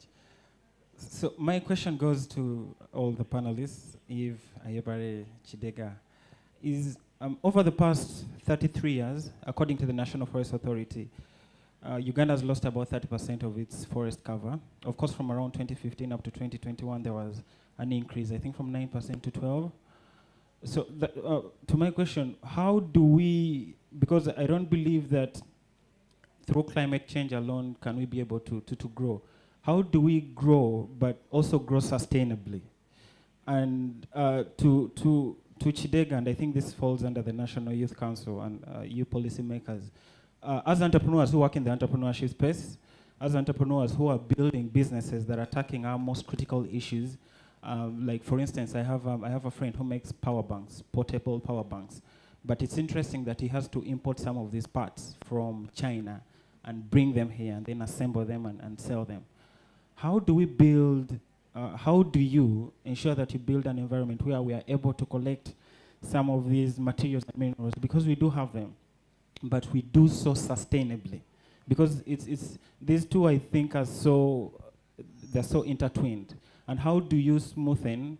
I think either Eve or anybody will be able to illuminate on this. How do we be able to build products from here, and how do we smoothen that transition from some of these old energy sources that we've been using, whether it's from gas to electric, from petroleum to whichever it might be? How do we smoothen that transition, and how do we do it deliberately as our own, with as little help from the West as we possibly can? Thank you. One other last one. Ladies, climate change. Any questions? I want to give ladies an opportunity. And remember, the ladies are at the forefront of. Absolutely. We deal with these things every day. I mean, from Sigiri to Nku, all these things, we deal with them. How far we fetch the water, who we meet when we go to fetch this water, what happens to us when we go to fetch this water, what drought does to your home. I think we deal with those on a daily, especially the Gulch. Thank you. My name is Nasif M. Abdallah from Civic Act, a youth-led organization working on climate change. My question goes to our climate activists. You say the bargaining power is still low, and the people who are funding the COP are the people who are destroying. For example, Coca-Cola. There is a documentary I've been watching on Coca-Cola. But they have also done something. Because when you look at the CEO of Coca-Cola, they said from where they started from, they started with bottles, glass bottles. From glass bottles, they went to plastic. Why? Because they want to reduce on the cost of production. So now what they have done, they have put recycling plants at Banda. There is one in Banda, such that young people are collecting plastics, they take them there and they pay them. So you people who are representing us at the COP, when you reach there, what do you tell them? Because you're saying the bargaining power is too low. If it is too low, let them fund us, because they have the money. For example, now we are seeing Dubai. It is the one that is going to host, right? But they have the money. Let them fund us. Young people get jobs. They collect plastics. They take them there. They earn money. Then two, we are looking at Honorable Kidega. You said, as the National Youth Council, you're planting trees. But what you should know, climate change is already here. What we should be discussing now is mitigation and adaptation, because it is already here. One, when you look at the rain patterns of Uganda today, when did we last receive this? We had 2 seasons, right? The rainy season and the dry season. But now the seasons are not known. For example, you can find rain from nowhere, isn't it? So the climate change is already here. What we should discuss, how do we adapt to climate change, or even mitigation. Planting of trees should not be discussed, because it is not the only option. Two, what we should also, when you go to the COP, we have the bamboo. It is one of the things that is helping in cleaning the air. It is more, when you compare it with the other trees, it helps in cleaning the air, the emissions, right? So let us invest in young people. We encourage them to plant bamboo. When you plant bamboo, you can, even if you cut it down, it has no effect. Thank you very much. Thank you so much. We failed to get a lady. I will ask for the ladies. Okay. But I'll take one more question, then I'll ask for the ladies. Okay, and those will be 5 questions. Thank you very much. I'm called Philip from Kavale, and I'm so glad to be part of this. The speaker was telling us about the National Youth Council concerning the planting trees and what. But to be sincere, the National Youth Council haven't done all that to different parts of the country. Because in our place, I've never seen anything about National Youth Council, and I'm part of the National Youth Council at the lower level. I stop at the district level, but still, I'm part of the National Youth Council. However, I encourage you, when you reach up there, to encourage the government not to interfere with the being in a power. They have continued encroaching some of the climatical and environment. For instance, in Kawale, along Katuna Road, the government, which were fighting people, chasing away from the swamps, came on board and brought a plan of building, of constructing a market, world market at Katuna border. However, it is so much helpful to some people around there, but it's not a good idea for the government in power, of which would be supporting the growth of swamps and water bodies, and you bring your projects and build it when you have other free land somewhere. That's what I have. Thank you. Thank you so much. Philip from Kabale. I purposely stood here for a reason when I'm asking this question. And I think, yes, the great conversations, the big words, the big conversations, the ECOP, all these are very amazing conversations. My question is on policy and enforcement of climate change laws, for example. I am aware that Uganda was one of the first countries to pass a ban on Kavera, in East Africa at least. We really passed this one, huh? We were pioneers of this one. And for a moment there, I was really excited. As I stand here, next to me is a Kavera, right here. And we are discussing ECOP. And for me, this is the challenge here. For as long as me, the ordinary citizen, I don't think this is a problem. I don't think someone will look behind me and arrest me or something, or I'll pay a fine for this, like other East African countries are doing it. I am in shock that the countries that passed the Kavera ban way after are actually enforcing it way better than we do. What is the problem? Is it we? Is it the enforcement? Is it the law? Because we're talking climate change, and all around us is plastic. Isn't plastic one of the problems? So let's talk about enforcement. Thank you. Thank you so much for representing to this. So each and every one of you is going to get the microphone. You respond to some of the writing of policies has been very good. People spend a lot of money doing consultative meetings, moving from one place to the other to come up with beautiful documents that are even verified, validated, all the nice English words, you can put them there. But the issue now comes with implementation. What is the problem? First of all, what I can cite as a problem, even before we go into writing of the policies and laws, is that our people's mindset needs to be, I think, tweaked a little bit. We have to have regular sensitization of the communities. This is something that we have talked about, and I know it is something that we need to continue doing as different stakeholders, not just policymakers, but even the stakeholders within the communities, within the parishes that you people come from. I think it is something that people need to understand that it affects them right from their household levels. We remember very well the time when we had the issue of fines if you're not found with a dustbin in your car. I don't know if Ugandans just apply positively to fines. Some people bought the dustbins and they were moving with them for that specified period of time. And as soon as the Lugambo dried away, everyone gave up on dustbins. And I know there are those that moved with the dustbins but then did not know what to use them for.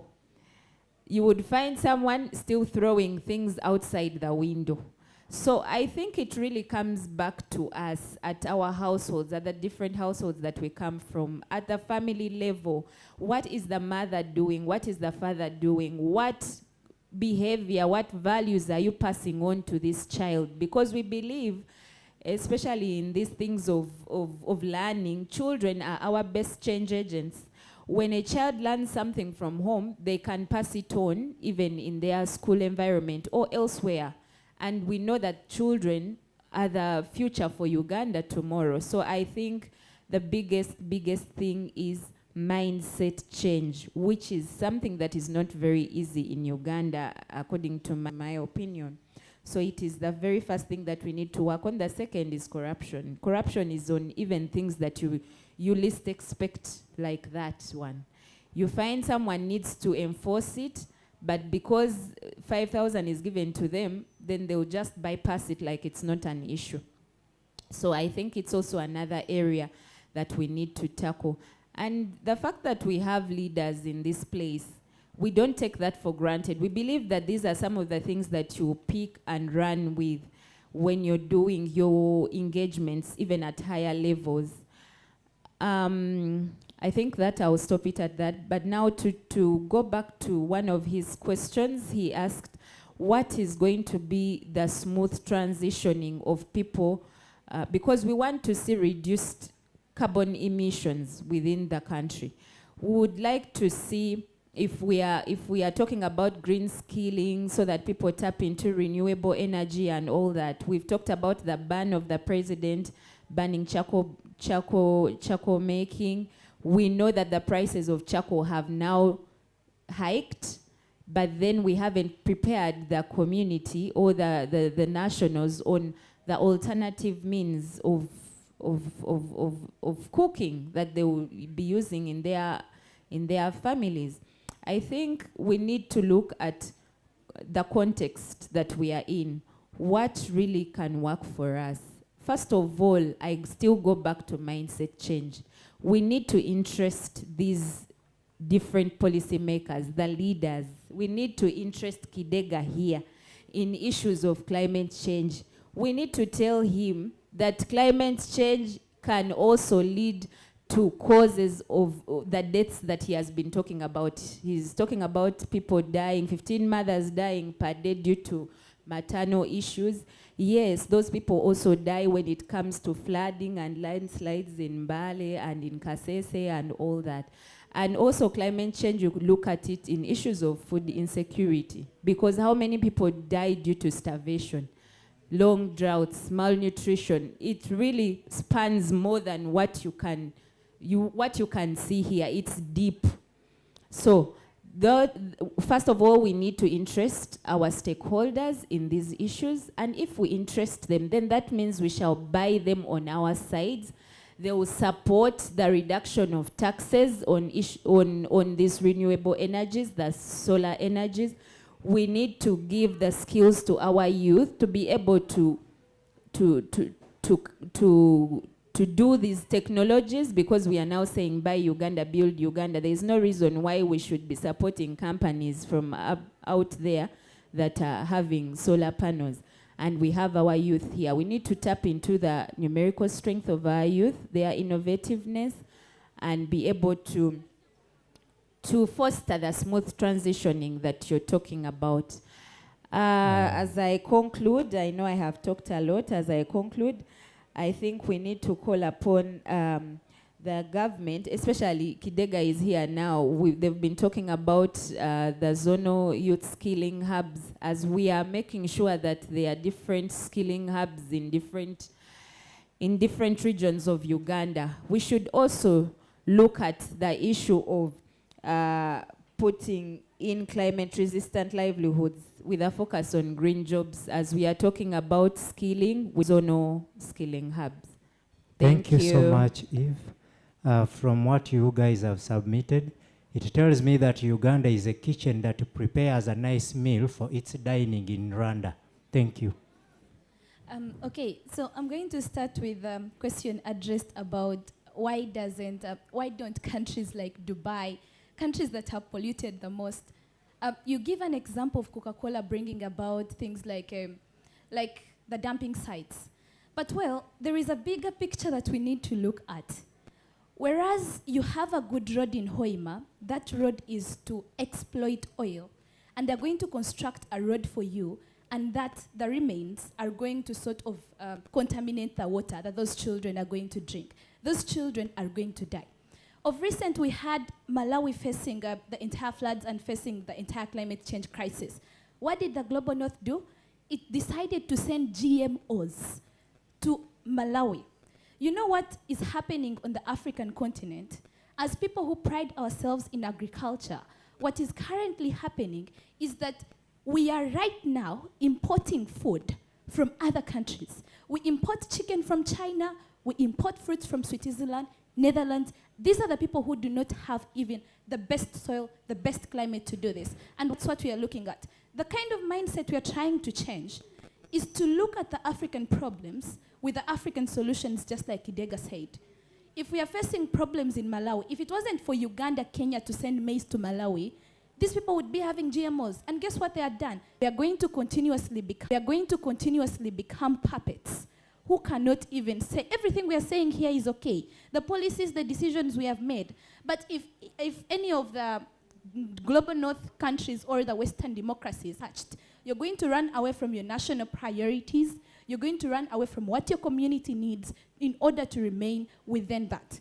That is why even continuously, you're having problems within these African countries. Because why is Niger having a coup and the first country to do something is Nigeria by cutting off their electricity? This is a country that has continuously failed to develop, and other countries are developing at expense. So we need to change that and make sure we have Ubuntu Pan-Africanism then existing. Then to the question about the Kavera and how ECOP and everything. Guys, even though the entire African continent decided to wake up and become vegetarian, there is nothing you're going to do about climate change. Because the biggest polluters, the biggest emitters are in the global north. 77% comes from companies, Total, Shell, Viva Energies, or those polluters. That's where it comes from. Even all of you decided to change your lifestyle, to change everything, to know the dire effects of climate change, it is not going to change the fact that ECOP is being mined by Total. What you need is to call out these companies.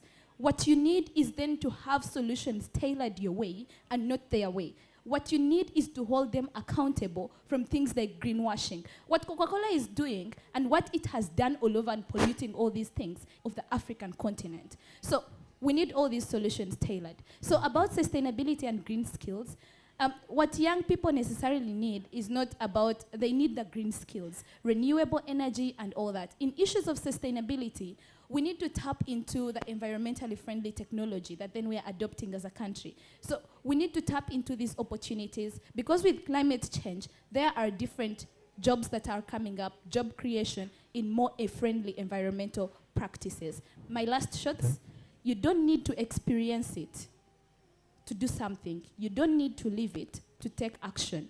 The truth is that people are dying, homes are destroyed, and we are under power dynamic that we need to call out accountability and become Pan-Africanist to solve our problems the African way. Thank you.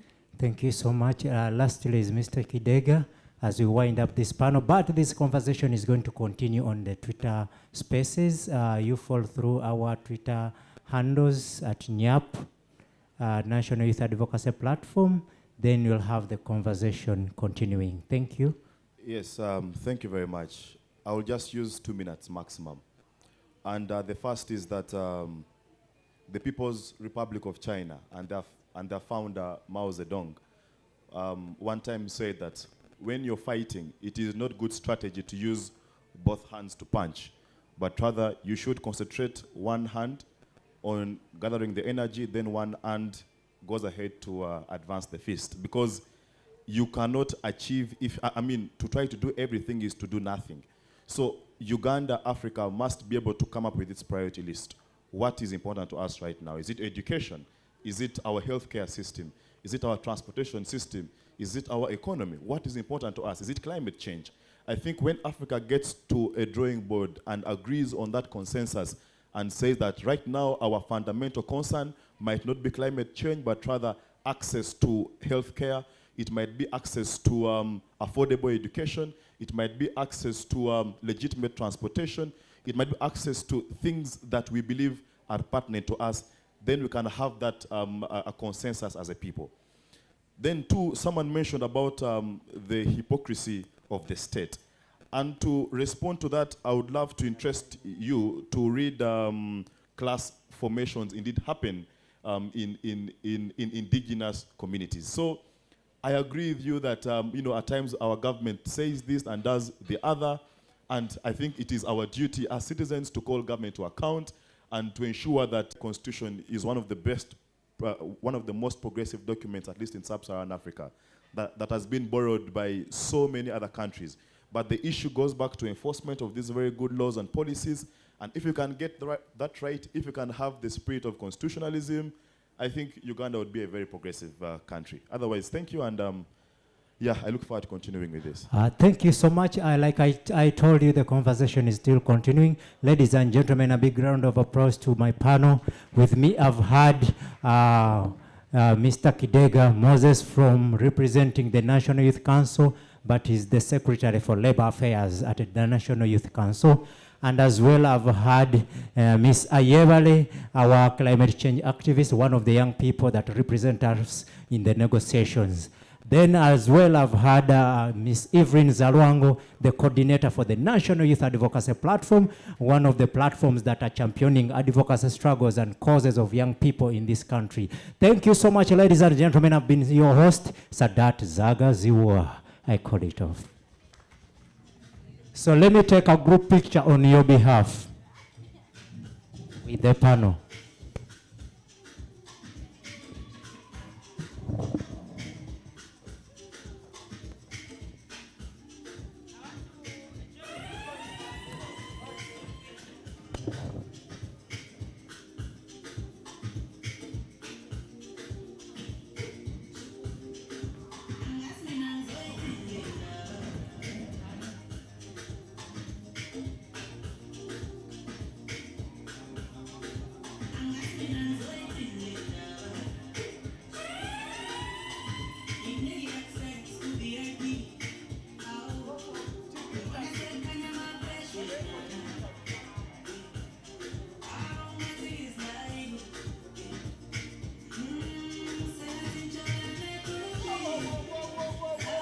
As well, I want to remind you that this conversation is going to also appear on our different TV stations.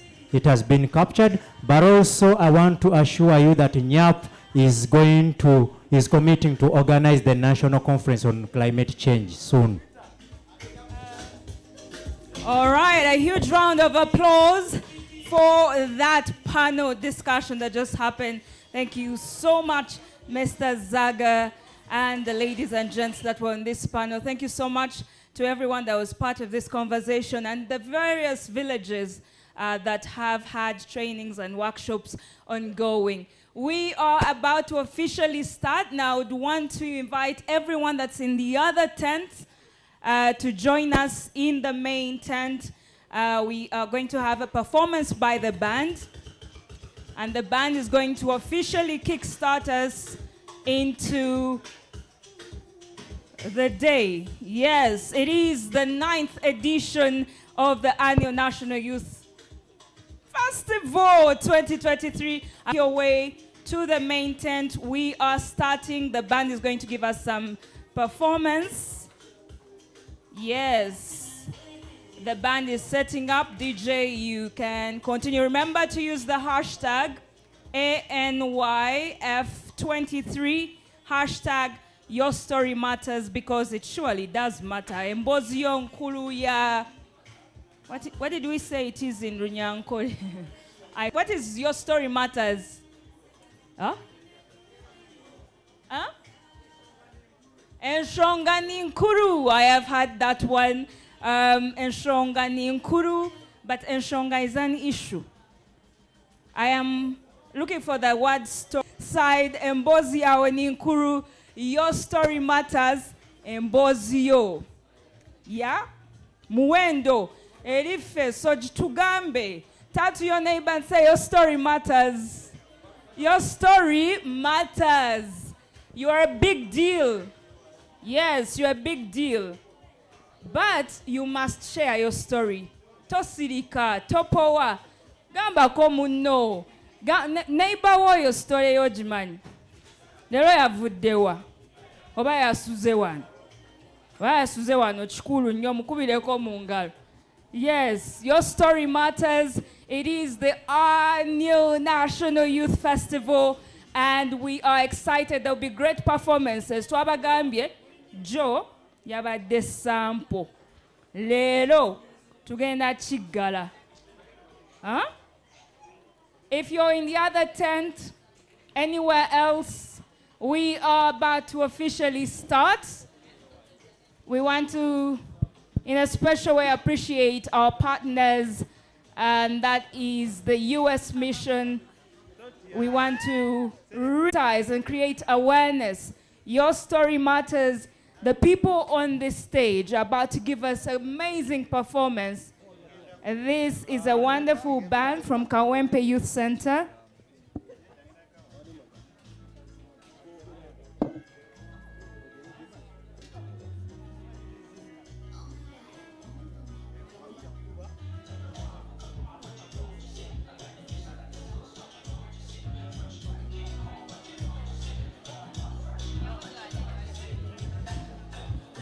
DJ. Thank you so much. Big appreciation to our partners for the annual National Youth Festival 2023. And of course, we are excited because we had the Uganda National NGO Forum, we had Crossing Borders, the US Mission, and of course, the proud organizers, the Open Space Center. We're very excited. Banda, we ready? Tuli ready? Hakati.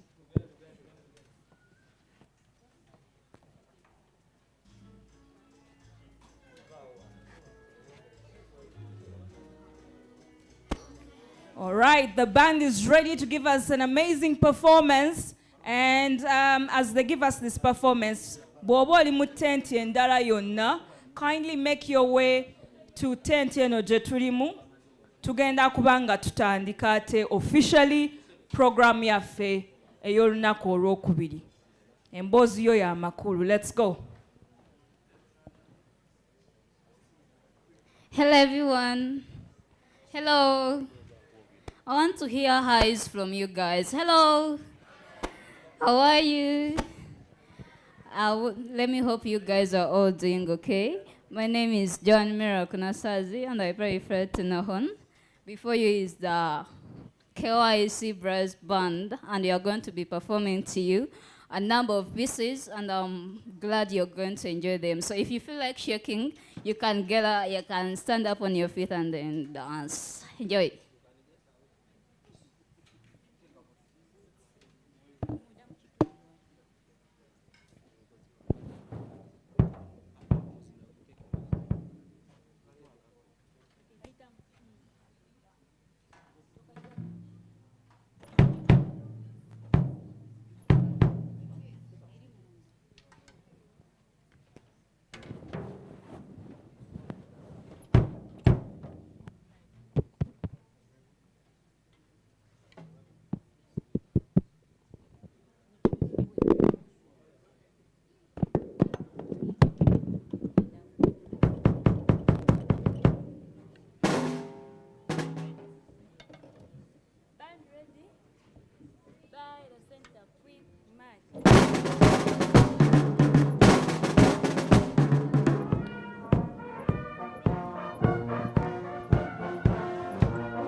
Galo.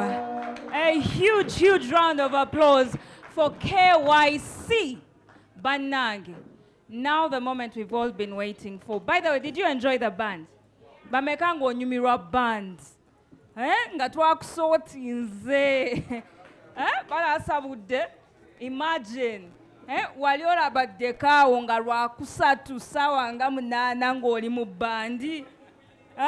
Wulira vibe. Ngwa eri live si DJ mixing. Bamekanga gwe festival kifunyemu. Mu ngeri emu oba endala. Come on. Ku sessions zetukoze ng'ofunyemu. Oyina contact. Ofunyeyo contact emu. Ofunye connection. Omanye ekiddako. Wetege. Wetege. Get that opportunity you've been looking for. Get that mentor you've been looking for. Mentor wali wano.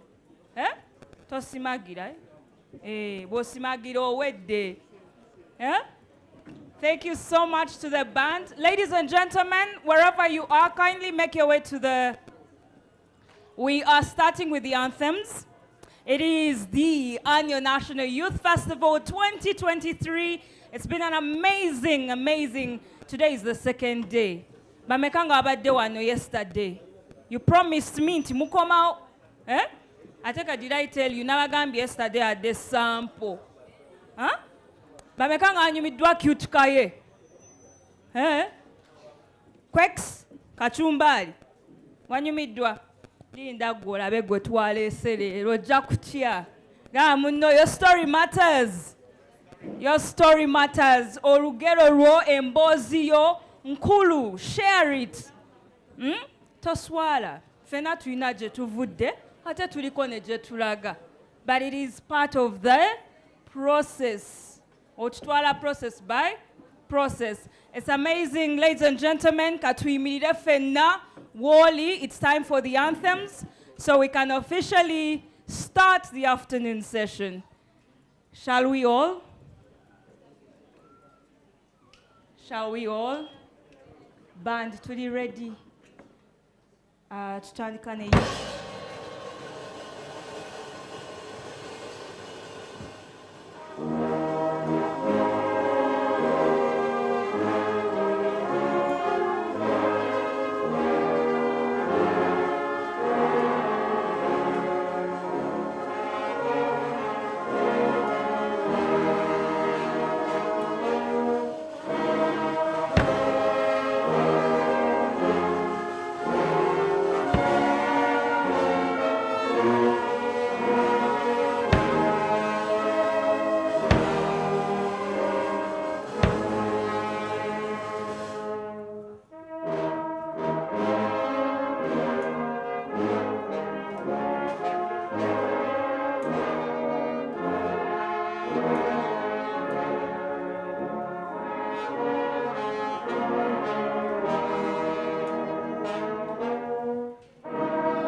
thank you so much to Kawempe Youth Center.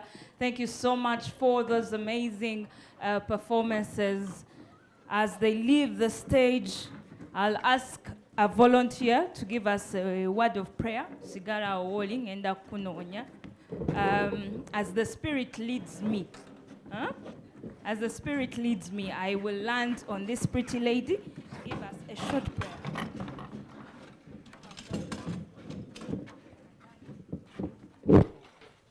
Thank you very much. Let's humble ourselves for a word of prayer.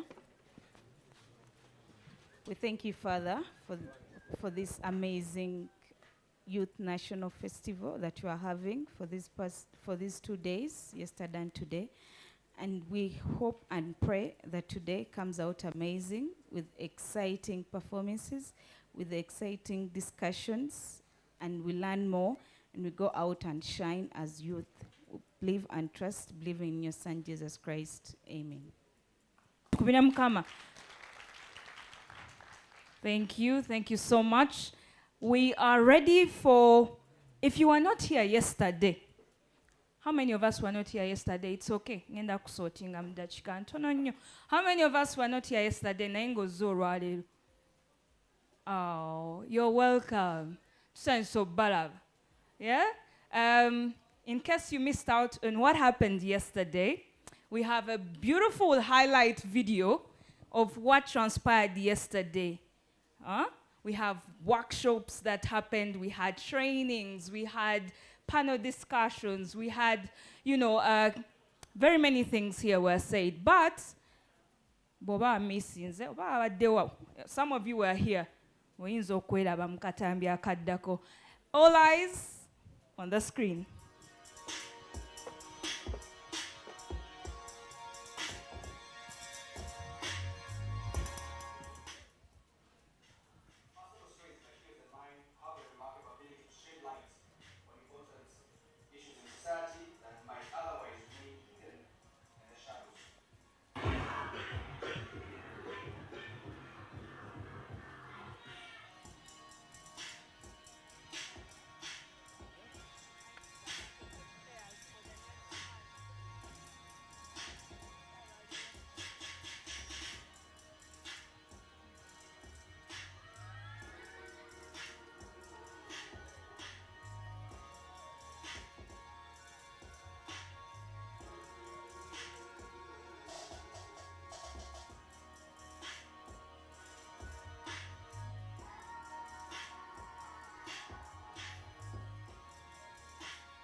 Thank you. Thank you so much. Engalo za buli muntu abadde mu video yo. That was an amazing one that we captured for yesterday's event. Ngabwe mulabi, amazing performances, amazing sessions to the various villages and everyone that contributed to sessions ezibadde mu buli kitundu. Tweyanziza, tweyanzege. We have a panel session yeddako. Naye waliwo omwami agenda otuwa poem. Elias, thank you so much. He's making his way to the stage. Tumukubireko mu ngalo. Youth After School.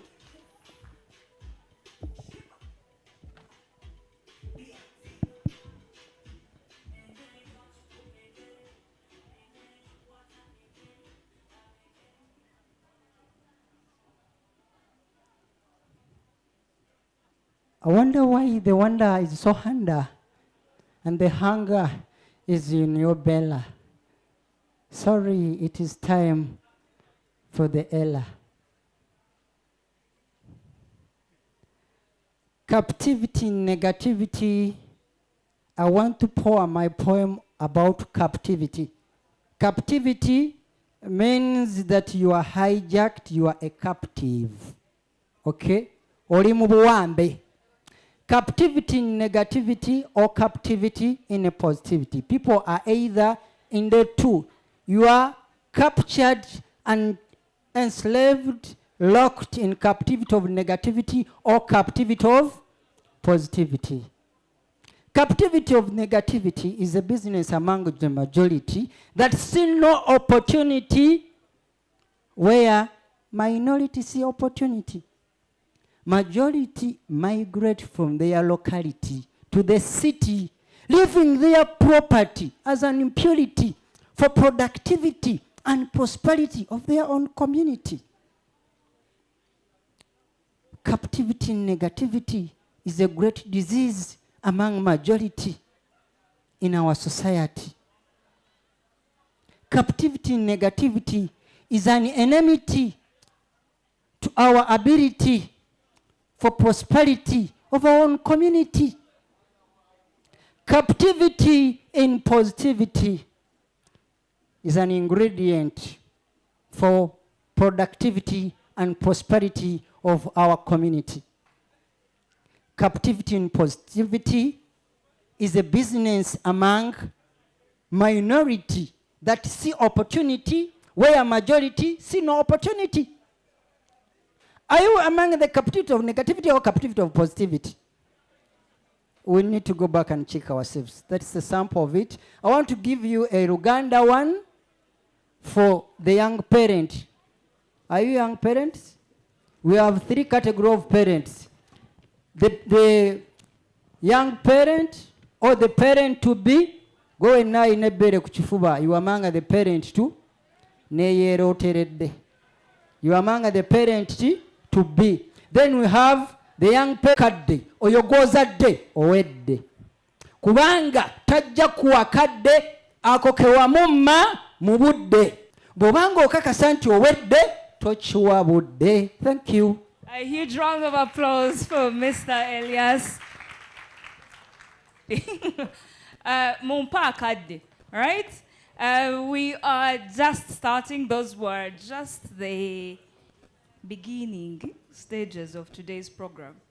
Yeah? Special shout outs to each one of you that is in this building.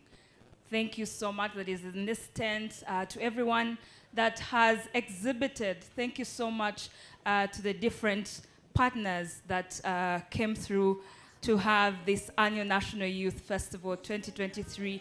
Thank you so much to US Mission. Thank you so much to Crossing Borders. Thank you so much, especially to Open Space. Tubakubireko mungale zamani. Yes, we young people have the solutions. Yes? Funny thing is that for every room you want to enter, bana ngenda kuwa advise.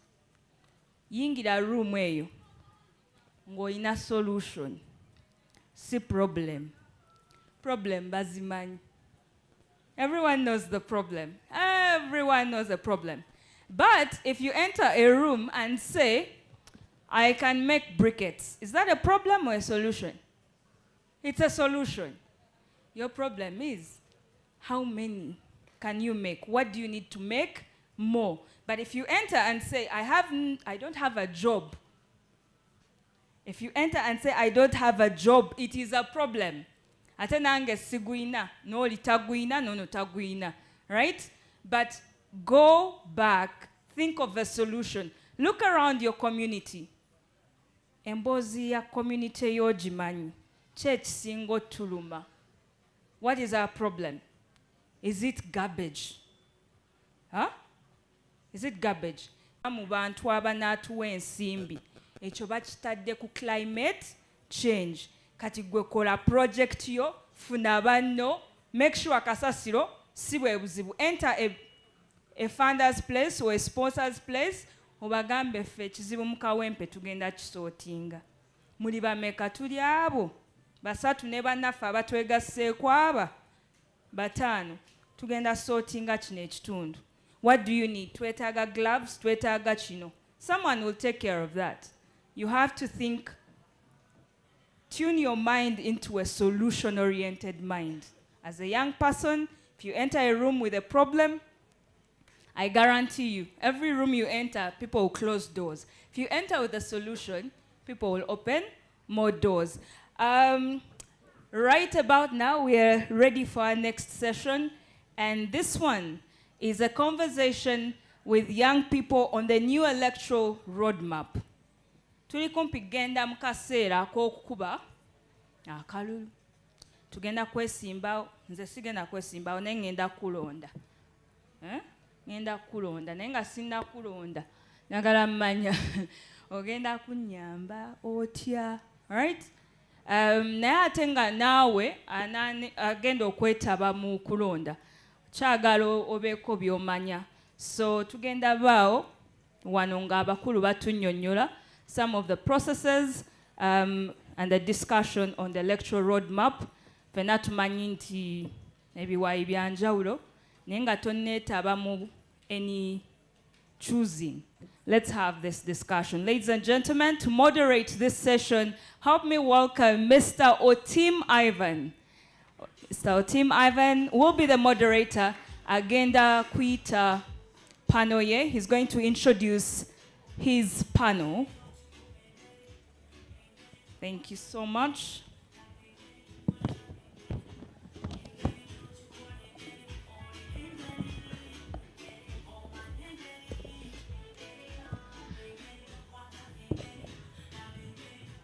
Yes, good afternoon, ladies and gentlemen. Otima Ivan is my name. Ngena kubeera moderator wa session eno. Ngena gezaako njogere ku nnimi bbiri. Reason twagala n'abavubuka abali wano ffenna tuveewo nga tukola ki? Tugenda tutegeera. Ale noono mukwano gwange jo twafunye ekizibu nga waliwo people who need sign language. Agenda kuba simanyi oba gy'oli, but if you need the services, he's going to do the signing for you guys here. At this moment, allow me welcome, I will call him His Excellency, because he's one of the greatest young person that has ever inspired an electoral process. Fena tuyinza okuba tumumanyi, naye erinnya tulimanyi, Katumba Oye. Mr. Katumba, you're most welcome, sir. Come and take your seat. Allow me also welcome Mr. Moses Kidega. Mr. Moses Kidega works with the National Youth Council. Please come and take your seat. Allow me also welcome Madam Charity Ayimbissiwe, if you are here, from the Election Law Institute. Please come and take your seat. And also Mr. Kayondo from the Leave. We are going to have a very good discussion with these young people.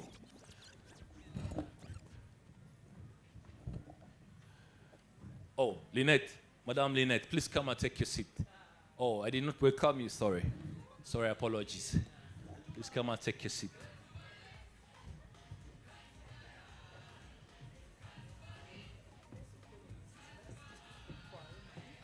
Sorry, apologies.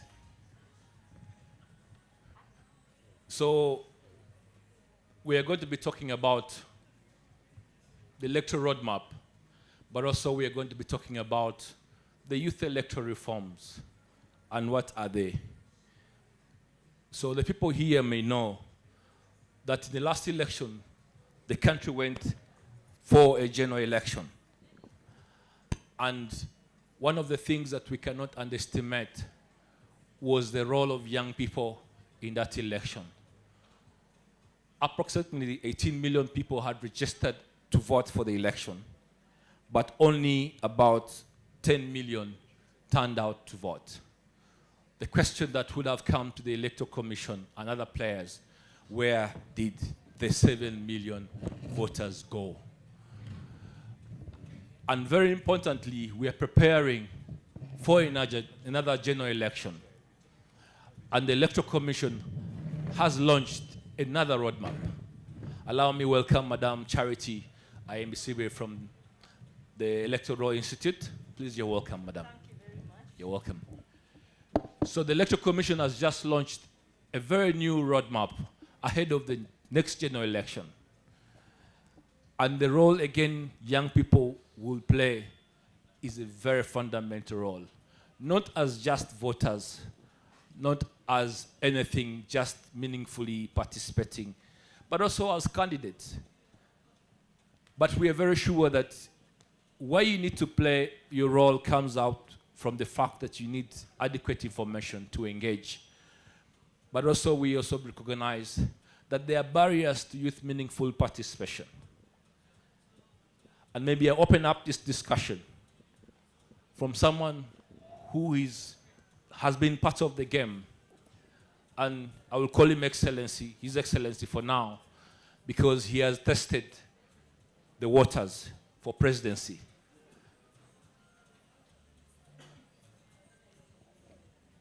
So, Mr. Katumba, you participated in the election.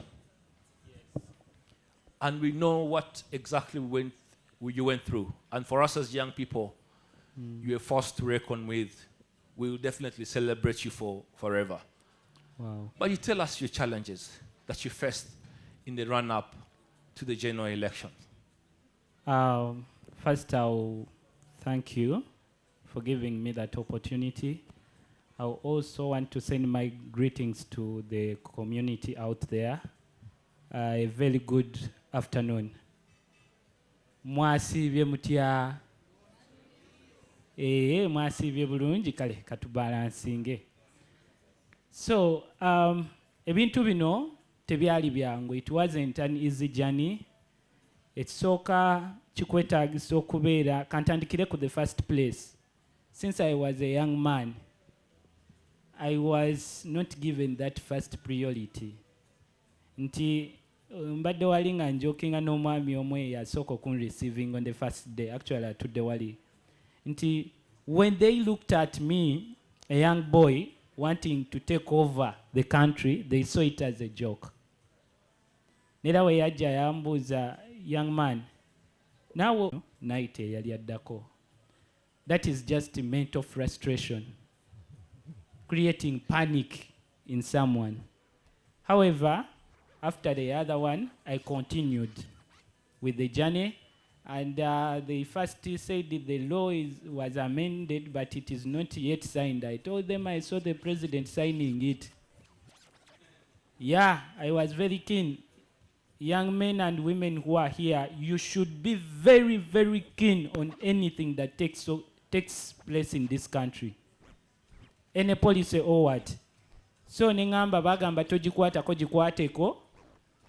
We ended up getting that opportunity. But the journey started as a joking subject, but it was very, very hard. Look at a young man from university. Look at a young man like you, the way you are. There is nothing different from like in the Namwe. But you see, you want to see your nation to another level. Kulaba nsi yo ngeyawukana kuyabalala. But you're competing with people who have money. The electoral reforms that were made, they did not consider the youth.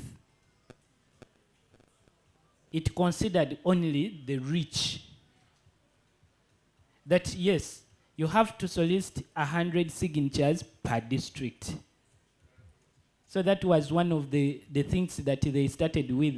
When the other gentleman was giving me the documents, after defeating him in the law, what, everywhere, then he was like, you can solicit the signatures to Labobonaz later.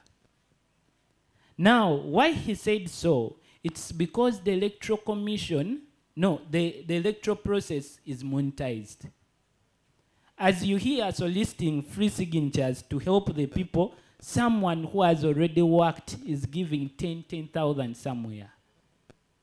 So when you go there, if you're not on people's mercy, then you won't contest. If you ask her, we were 100 plus. Lucky is me who persisted, who gave in myself to be among the 11. So one of the challenge is money. These young men, they have good ideas, they have good systems and everything, but they don't have money. Here comes, you have to solicit 100 signatures per district, which is okay. That is the startup of you having supporters. 2, you have to pay 20 million shillings, non-refundable. That is a cutoff to a youth. Where will he get that 20 million shillings? Now, when you look at the one before, you could say they were paying 2 million shillings. 2. They were giving in 50 signatures, I think. The one of before. But this current one, you're giving in 100 signatures. That means you have to transit the whole country to first get those signatures. Then from there, you come back again, you pay 20 million shillings. Apart from the 20 million shillings, then you have, after nomination, you have to take care of 11 people, actually 12. To them, they say they are self-contained to the Electoral Commission. In reality, you can't eat when they are hungry. They are men with guns. You saw what happened to the minister. Yes. Nti ng'oggyeko ekyo kyennyini ekyokuwaayo miliyoni 2, tebakoma ku ekyo ne bakutika omugugu abantu 10 na batya n'omu. Bo bagamba bakuwadde self-contained ng'ennyumba ti erimu amazzi, erimu buli kimu, ne beerabira nti olina okwegulira amasannyalaze n'amazzi. That is the same thing with here. Tibakuwa omujaasi akutte emmundu gw'olya ye talya. Ensonga lwaki nabagamba nze nabawanga kakomando ke twagabananga. That is who we are, the youth. Ye reality. Nti we nagwanga kati bakuwadde omutwalo gumu oba emitwalo 2. Tunuuliramu olina abantu 10 na batya n'omu. You can't eat when they are not eating. There are people with guns. These are the people protecting you from enemies that you don't know. Because I remember lumu twali tuva Silonko. All of a sudden abayaye ne batwambushinga. Nti this is a state property. Ne baagala batukube batusaanyeewo mayinja biki. At the end of the day, these people protected me and I saw it. I saw a movie in reality. Okay. Ngaze ndi ku reality movie. Masasi gavuga, amayinja gavuga, emigo givuga, buli kimu kiraba direct. Yes. So that's someone you seeing nti ejjinja eryali likutte ye. Toyinza butamuwa kyakulya. But to a young man who has just started life, where will he get that money? That is the first question. The second question is, yes, after that stage, there is another stage of you moving the whole country. Before the Electoral Commission could say now, since you've spent all that to equalize the system, yes, you are given a principal car and fuel, plus some money, was it 50 million? To feed the people around you. Yes. That was before. Now, Poteya. Thank you, Mr. Katumba. So we are going to come back to you. At this moment, many of us may not know that Katumba is an experience of what we're talking about. The cost of fees in the elections, not nomination fees, but just fees, that you need a lot of money to campaign. Let me get this microphone to Lynette here.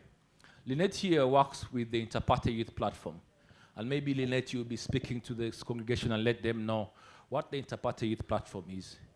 But we know that very many young people cannot stand up for positions within the political parties because there are barriers to party nomination fees, even beyond the fees that our National Electoral Commission charges for someone to be part of the candidate.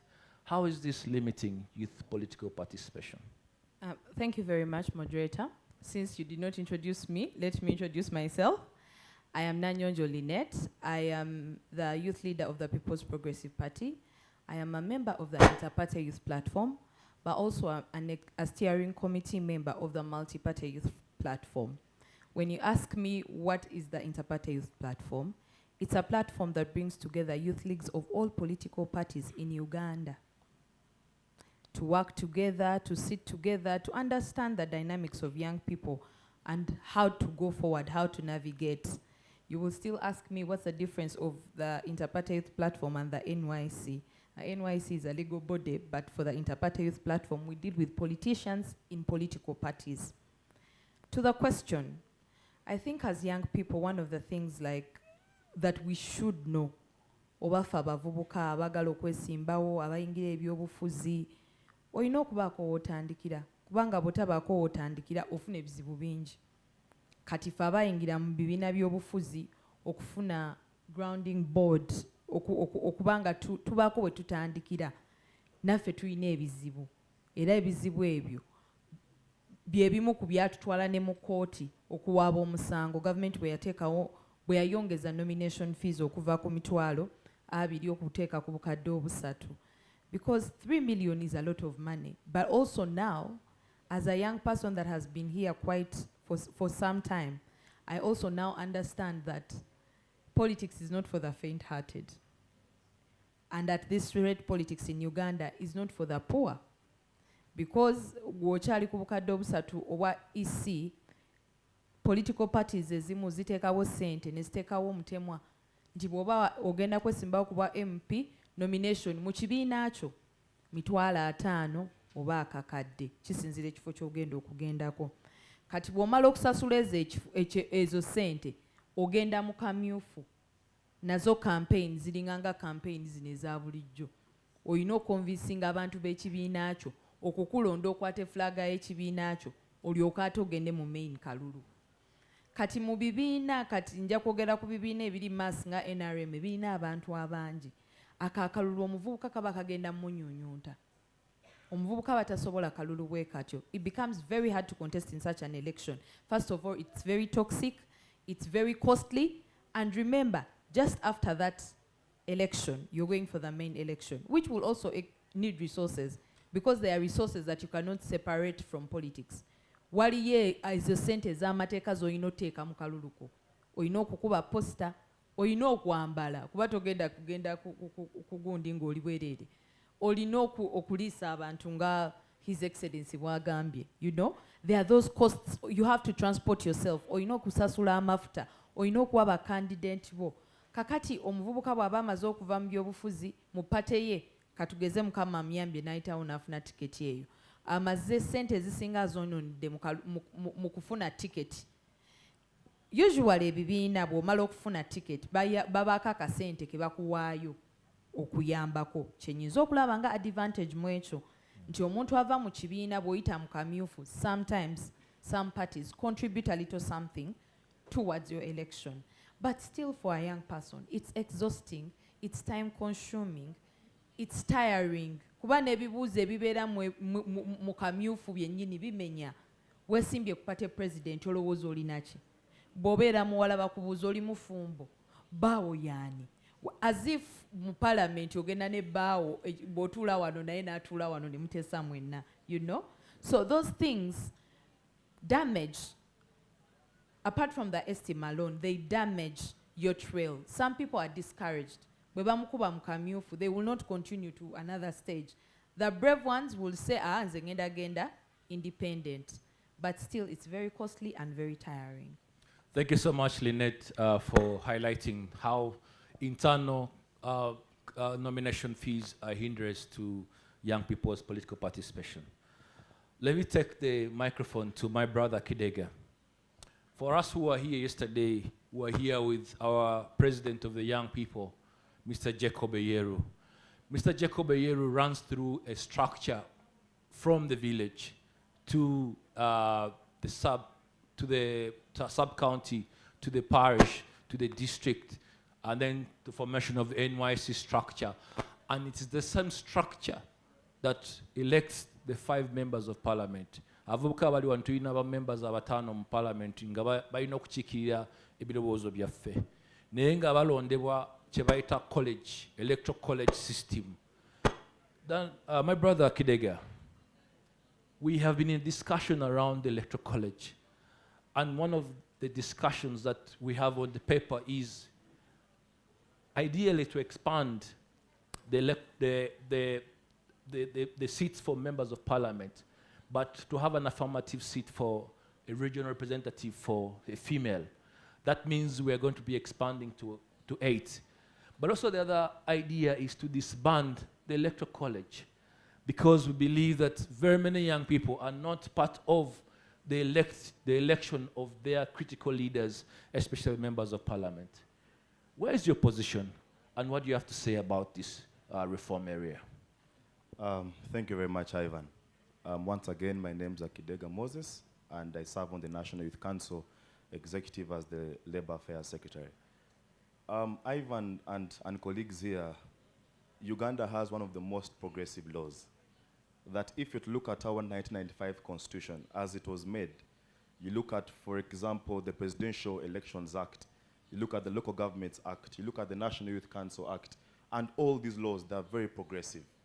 Actually, people have argued that Uganda and its laws can deliver for us a free and fair election. But what is lacking? The spirit of the law, the spirit to respect the articles as they are in black and white. I think that's what is missing. And if you recall the Ronald Karuhanga case that I think was a missed opportunity for us as a country, that, for example, challenged, because people end up abusing, people come to abuse the law because of certain issues, like, for example, lack of independence. That if you have a judiciary, if you have an electoral commission that is not independent, then they are susceptible to influence by other political players in the game. And I think as a country, we missed out on an opportunity during the Gerard Karuhanga case that challenged the appointment of high court judges in acting capacity.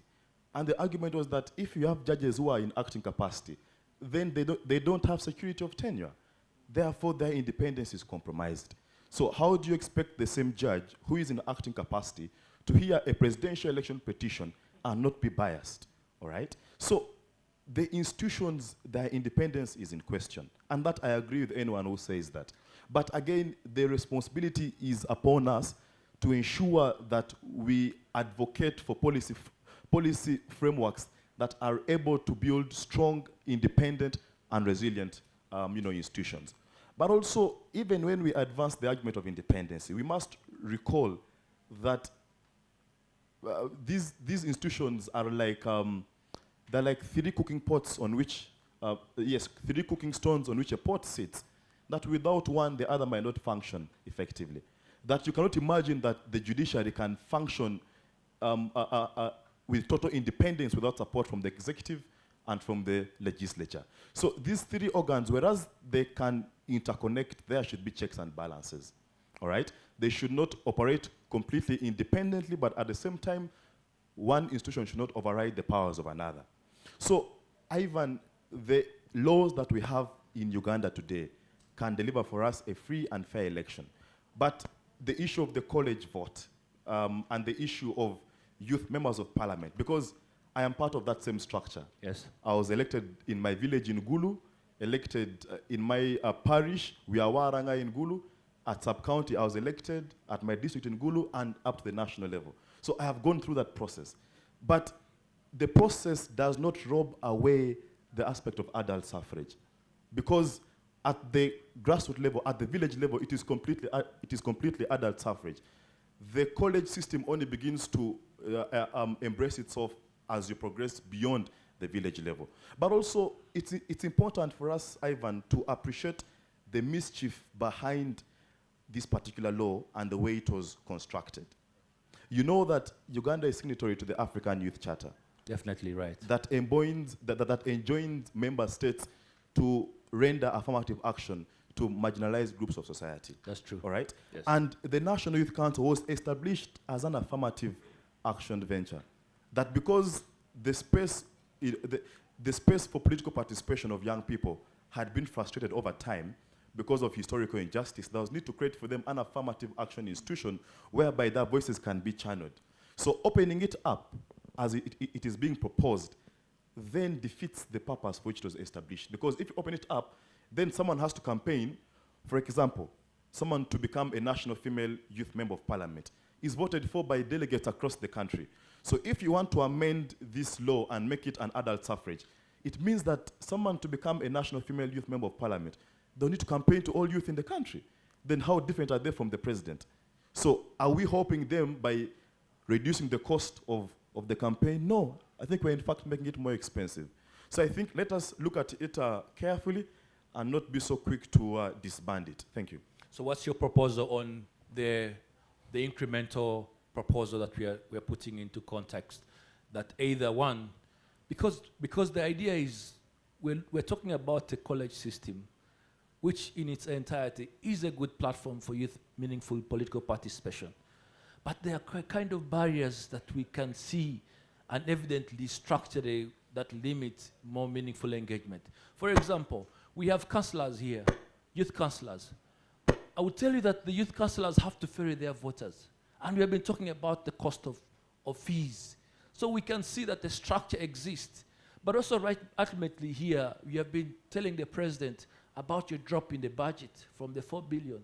So it puts a disconnect that we spend. Actually, for us who don't know, the electoral college is the most expensive election that the electoral commission spends on. And if there was a representative here, he would have been able to testify. 52 billion. But the idea is, if you spend a lot of money in an election, why is then the system dysfunctional that you cannot even give it an equal budget to function? So for us, from the lens, we see it as something that is more political. I would say something like that. What do you say about that, very Just quickly? In 1 minute. Yeah. The issue of the increment in the numbers of the youth members of parliament. Currently there are 5, right? Yes. I'm going to mention for you 5 names. Yes. Nelson Mandela, Robert Sobuku, Steve Bantumbiku, Oliver Tambo, Winnie Madikizela Mandela. Those 5 names, among others, fought apartheid until apartheid collapsed. The point is that it is not exactly in how many youth MPs we have in parliament. It's about the quality of their representation. You can have 1,000 youth MPs, but for as long as the quality is wanting, we shall come back here and still discuss the same issues. So what we should focus on is nurturing a generation, a breed of leaders who understand the roles of being a member of parliament, who understand the issues that young people face. And when they get on that floor of parliament, they are there to speak on our own behalf. Because, I mean, we have so many youthful members of parliament, leave alone the 5 youth MPs. We have youthful members of parliament who are so many, all right? So I think the issue is not about how many youth MPs do we have and whether we should increase or not. It's about the quality of leaders who we have in that august house. The 529 of them, that is already a very huge number. So we cannot think of adding more. It's about having quality people in that house. Thank you so much, my brother Kidega, for those wonderful discussions. At this moment, allow me to extend and maybe switch this discussion a little bit further. In the last general election, it was estimated that about 1 million young people were not able to participate in the elections. And the problem is that because there's an extraction process where as of midnight of December 2020, right?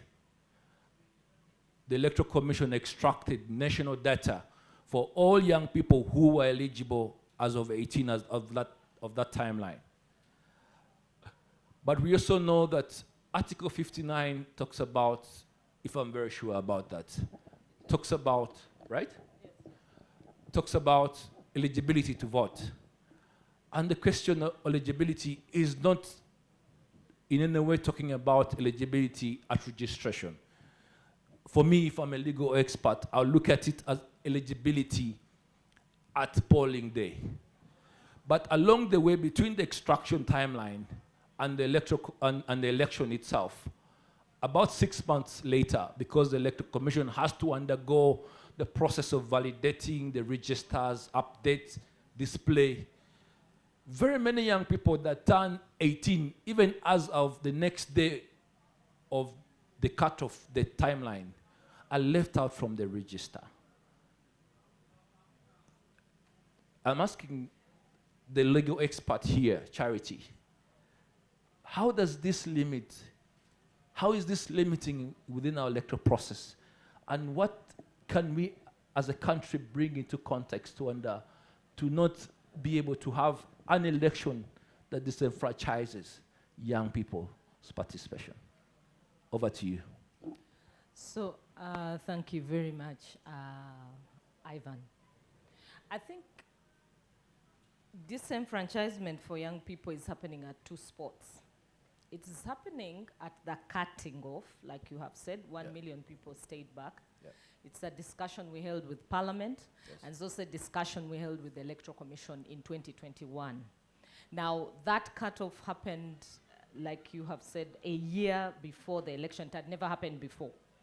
We never had an election before when the voters' register was extracted a year before the election. But this particular election had two tinkerings. One, COVID-19. Two, the fact that Electoral Commission said they were trying to be very organized by using the NERA database. But the Electoral Commission Act empowers the Electoral Commission to come up with a voter register of their own. They don't have to rely on NERA data. They can actually come up with a voter register that allows young people up to the last 6 months before the election to participate. A full year meant 1.4 million young people keeping off the election, and their right to vote was therefore trampled. I hope that one of the key reforms that happens before 2026 is that. It's that the law has to be amended. Parliament promised that this would be a key issue to look out for, and I think that it is your advocacy sport. Everybody from here should shout about the 1.2 million Ugandans who were denied a right to vote in 2021 for no legitimate reason, and that should not happen in 2026. But when Kidega was talking about the National Youth Council, I have discovered with my work around elections and young people that the real reason why the National Youth Council Act cannot be amended is because the constituency of the young people is that they're not agreed that it should be amended. And I wanted to explain what happened in 2021 exactly, such that you understand why we have been advocating that the National Youth Council Act should change and we have a different kind of election for young people. So you said that elections happen from village, parish, sub-county, and then district and national. So the youth were confused about these elections. These elections were happening on the same day as the NRM primaries in some dates. And the elections were by lining up. The youth election was by lining up, same method as it was for the primaries. Now, the primaries were supposed to have been concluded in June, July of 2020. They didn't happen until September. And in September, the youth elections were also happening. So the young people were asking themselves, which election are we attending? The youth election, and you will see that in northern Uganda, actually the election took long to start, because area that needs to be urgently strengthened if we are continuing with the National Youth Council method as it is. Okay. But you also only allowed for numbers, particular numbers. Exactly. Does it represent the millions? Is what I want you to think about. Does it represent the voice of the millions? Because that is where the controversy has been. That if this right is being threatened, you know, we are talking about this right to vote. Is it important anyway that I go to cast my vote? Bobby Wine got about 3.4 million votes, 0.2 or 5.3 million votes. If you look at the difference, about 2 million votes in between the two candidates, and it was a first-time goal for Chagulanyi in this election with young people there. And young people wanted to participate in every way. So the question is, when you deny them a chance by putting them in a college system, are you representing them enough? And these are questions for you as young people to think about. Does the delegate at Mbale, because Mbale, for example, had 54 districts participating. And I will tell you the following. Henry Okot, no, this is Northern, in that election in Mbale, not represented at this delegates conference. So at the delegates conference, then we had representatives from Busoga, Bugisu, Bukedi, Sebei, and Bukedi, yes. Okay? And that election, which was supposed to start at 8, started at 11 a.m. Why? Electoral Commission officials said we could not deliver the polling materials on time. Now, these are part of the issues that frustrate the electoral process, and I want you to look at each region independently to be able to see what was happening. Now, up to 10 p.m., voting was still going on in Mbale SS under heavy police deployment. That was police. You're going to see where both police and army were, including the fact that the NUP candidate for your northern region was kidnapped. Am I lying? Allegedly. No. Because we got reports. Am I lying? Allegedly. So you see, this is exactly the thing that I want us to think about, the bigger picture. So the political parties did not fully participate in these elections. What we saw election more meaningful for the millions of youth that we have. When we say we have 74% of young people, how many millions are we in Uganda? We are 42 million. Now do 74, 18 should surely be given a chance to participate in an election that represents their own ideals. For me, as an electoral observer, that is the basic. What key reform would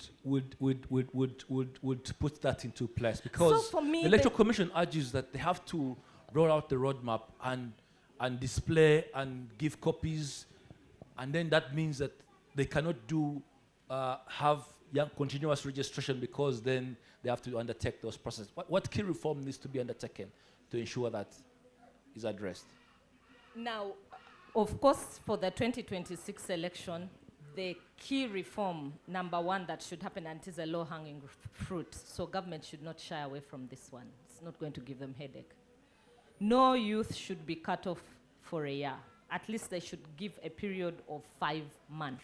Electoral Commission can sufficiently update and validate the voter register within 5 months sufficiently, without any issues coming up. The bigger issue with the voter register are the ghost voters.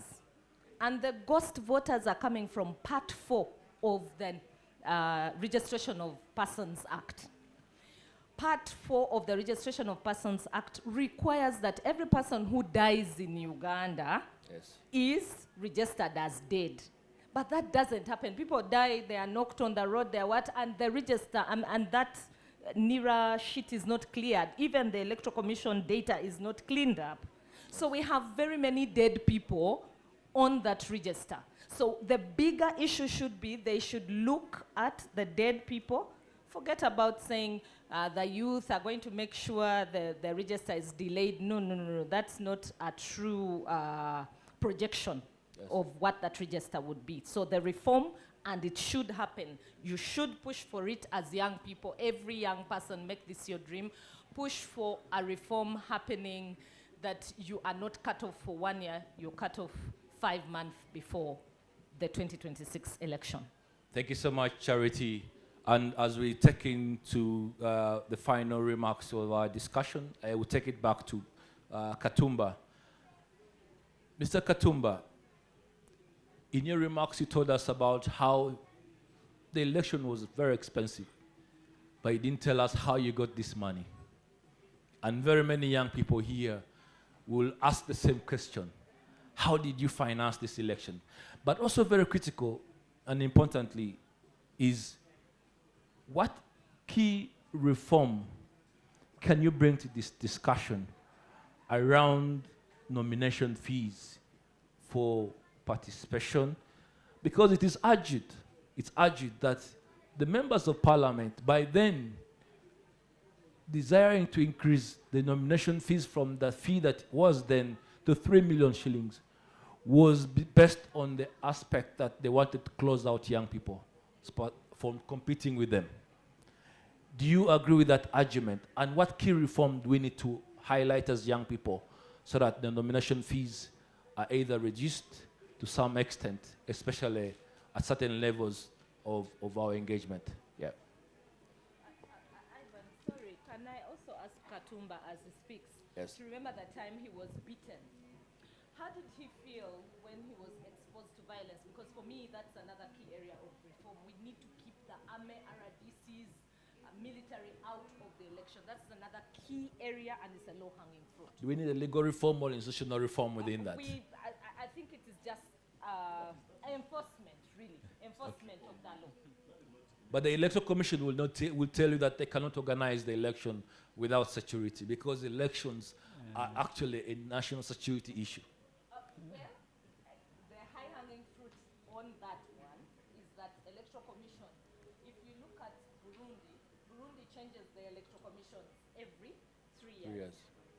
Now, when you look at Rwanda, they change their Electoral Commission after 8 years. Uganda changes their Electoral Commission after 7 years. Yes. How many years do we want to give them? Do we want to keep the 7 years, or we want to change them to 5 years? And do we want them to still be elected by the president, or do we want to elect them? That is a high-hanging fruit. You're not going to select it, of course, but he's the one who decides who is going to be the commissioner. It's not political parties. It's not the people who are participating. It's a high-hanging fruit. What exactly do we want? For us, as electoral practitioners, the ideal should be that electoral commission should be representative of all political parties favorably. It would help in independence, it would improve in participation, and it would make people more, there would be less violence that is happening, because the Electoral Commission looked on when the military was killing people, beating people, and Katumba, you were beaten. Tell these people about your incident of beating, how you felt, and how it was. Did you feel like you wanted to continue with such an election where you're being beaten for no reason? Now I'll start with how I funded my campaign. I reached a point during soliciting signatures. I started a campaign using crowdfunding, not on a platform, but normally. I'm sure one of you sent me 500 shillings, one of you sent me 1,000 shillings, one of you, you know, in Uganda we have a saying, agali wamu, gegalume nyama. So I used that thing, agali wamu, gegalume nyama. So when it comes to electoral process and reforms, to me I think, after, now let me start on the presidential level. After nomination, they should bring back the other old system so that they can stop the monetizing of the electoral process. You know, here comes Katumba from university. Yes. Here comes Mr. Museveni, who has been there beyond my years. Not forever, I'm coming. Eh. You see, eh? So, my fellow youth, I want us to be on the same page. Eh? Katumba has never worked anywhere. However, through the love, through his effort, he has moved through your process. Now he's a presidential candidate. The first reform was to make everyone equal. That after going, yes, you've paid the 20 million shillings, now all of you are equal. Before we were assessing, are you able, do you qualify? That's why they had to put all that. But now, you cannot say Katumba will finance his election, whatever, with the small money he has to compete with Mr. M7 who says, let you print 50,000 and they print. Are you seeing? Yes.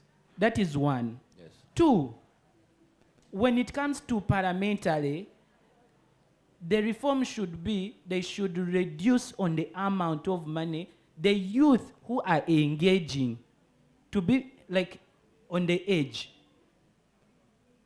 That starting from this age to this age, if he's standing for, let us say, for a member of parliament, this is the amount of money he should pay.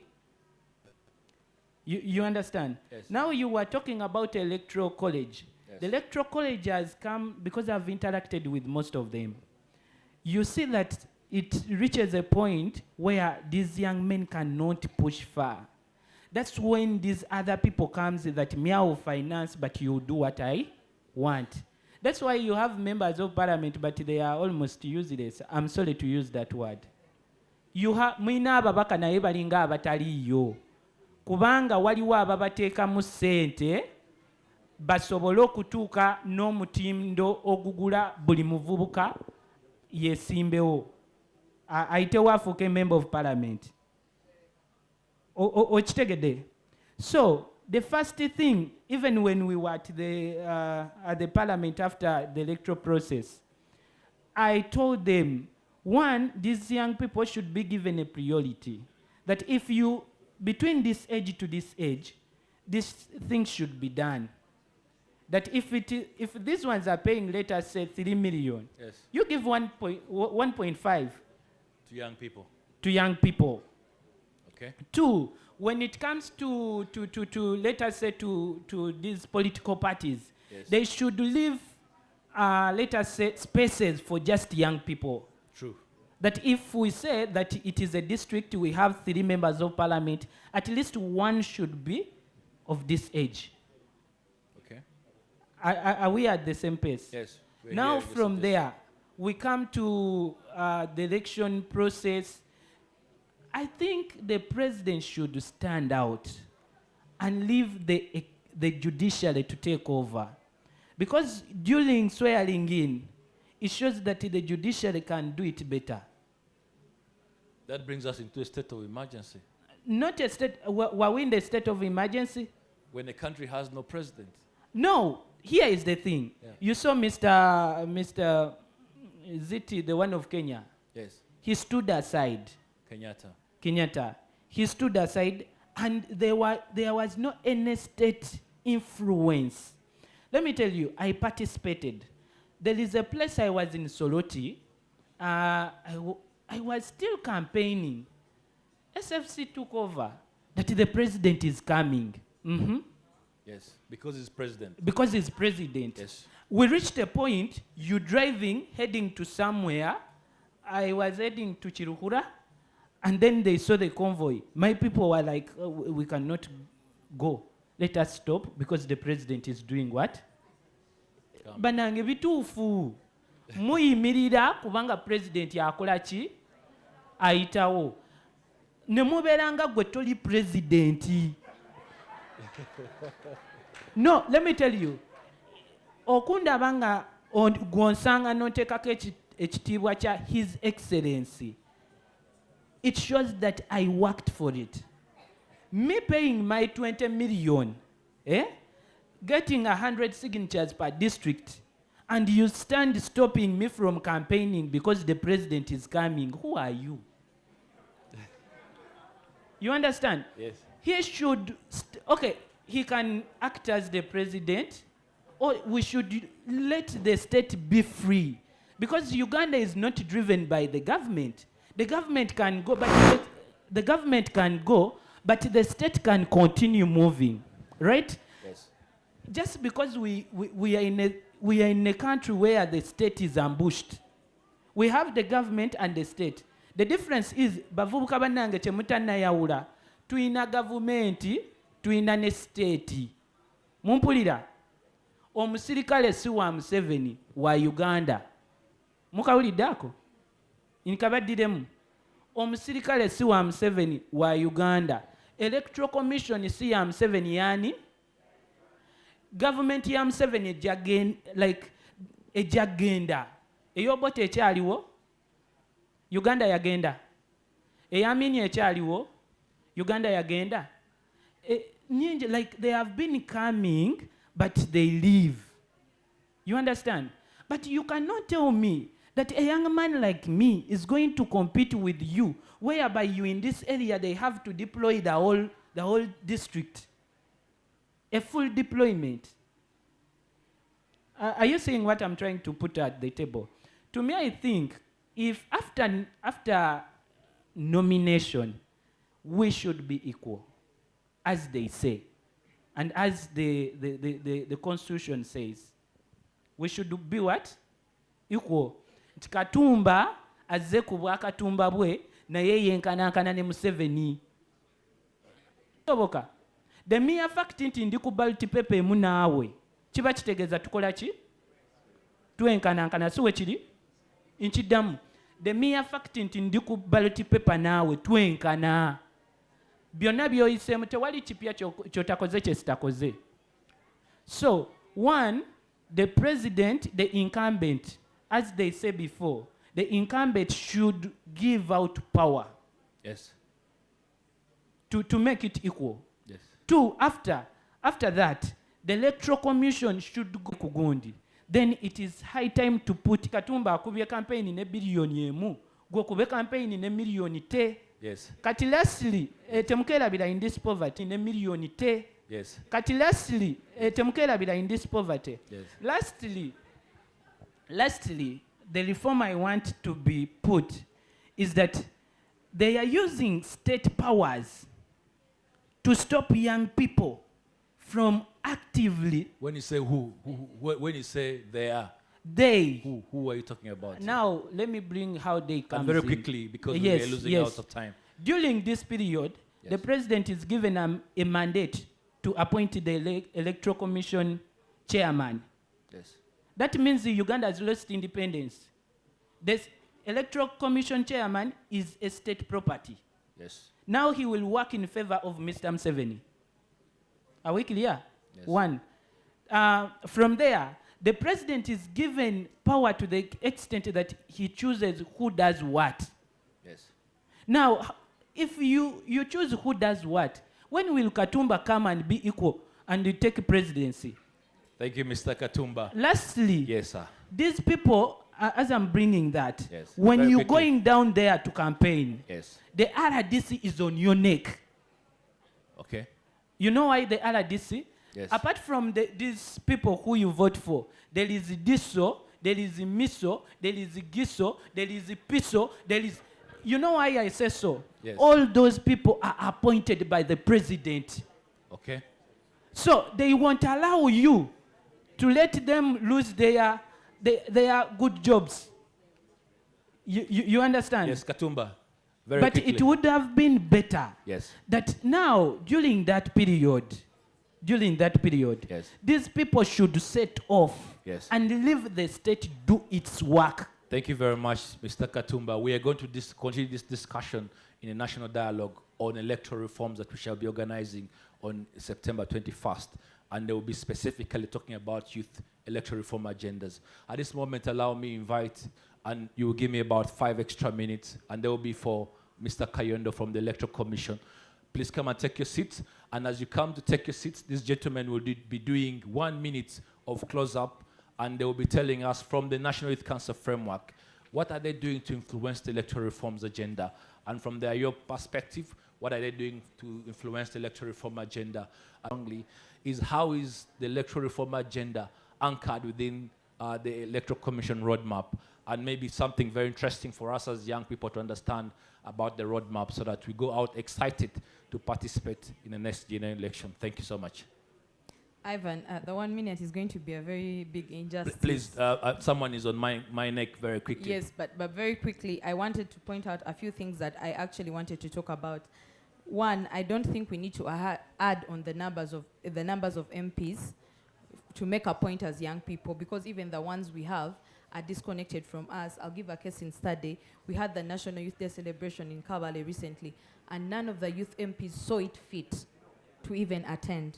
That shows that there is a great disconnect from us and the members of parliament. When they get to parliament, they forget who voted them into these powers. Secondly, I also want to think that one of the things that is failing the college system or the youth election or the NYC youth institution is lack of political will and funding. And this is not funded to effectively work. It's going to seem useless. It's going to seem, it's frustrating for the leaders themselves, but also frustrating for the people that are participating in these elections or in these councils. Now, going to what you have asked, I think money should be reduced, the amount of money. I think there should be a clear enforcement on the amount of money that is involved in elections. Because clearly this is one of the things that is keeping the young people out of elections. And as IOP, we have started a meeting, we had a meeting with the Minister of Justice and tendered in some of the reforms that we want to talk about. We want to talk about the reduction of nomination fees. That has been our loud cry for a long time, and we think this time we shall succeed. But also I think we also need to curtail the amount of money and be strict about it, effectively audit candidates in elections. If you're using beyond the money that we stated to use, you will have to be disqualified, because if there is no state will to curtail some of these things, we will still have a dirty election. And what the other thing is an independent, not independent in words, independent in every sense. If we are going to have an electoral commission, let it be voted. Why would one person who also owns a political party appoint everyone that is supposed to decide in an election that all of us are going to participate in? Or let us have an independent on the elections. Now, lastly, as I close, I think as young people we also need to understand vambyabufuzi kati ekintu nga sente tezigenda vaamu kubanga ne bwe tugamba nti bazikendeeze ne bwe banagamba nti bagenda teeka ku mitwalo 25 era zigenda kuba ki sente.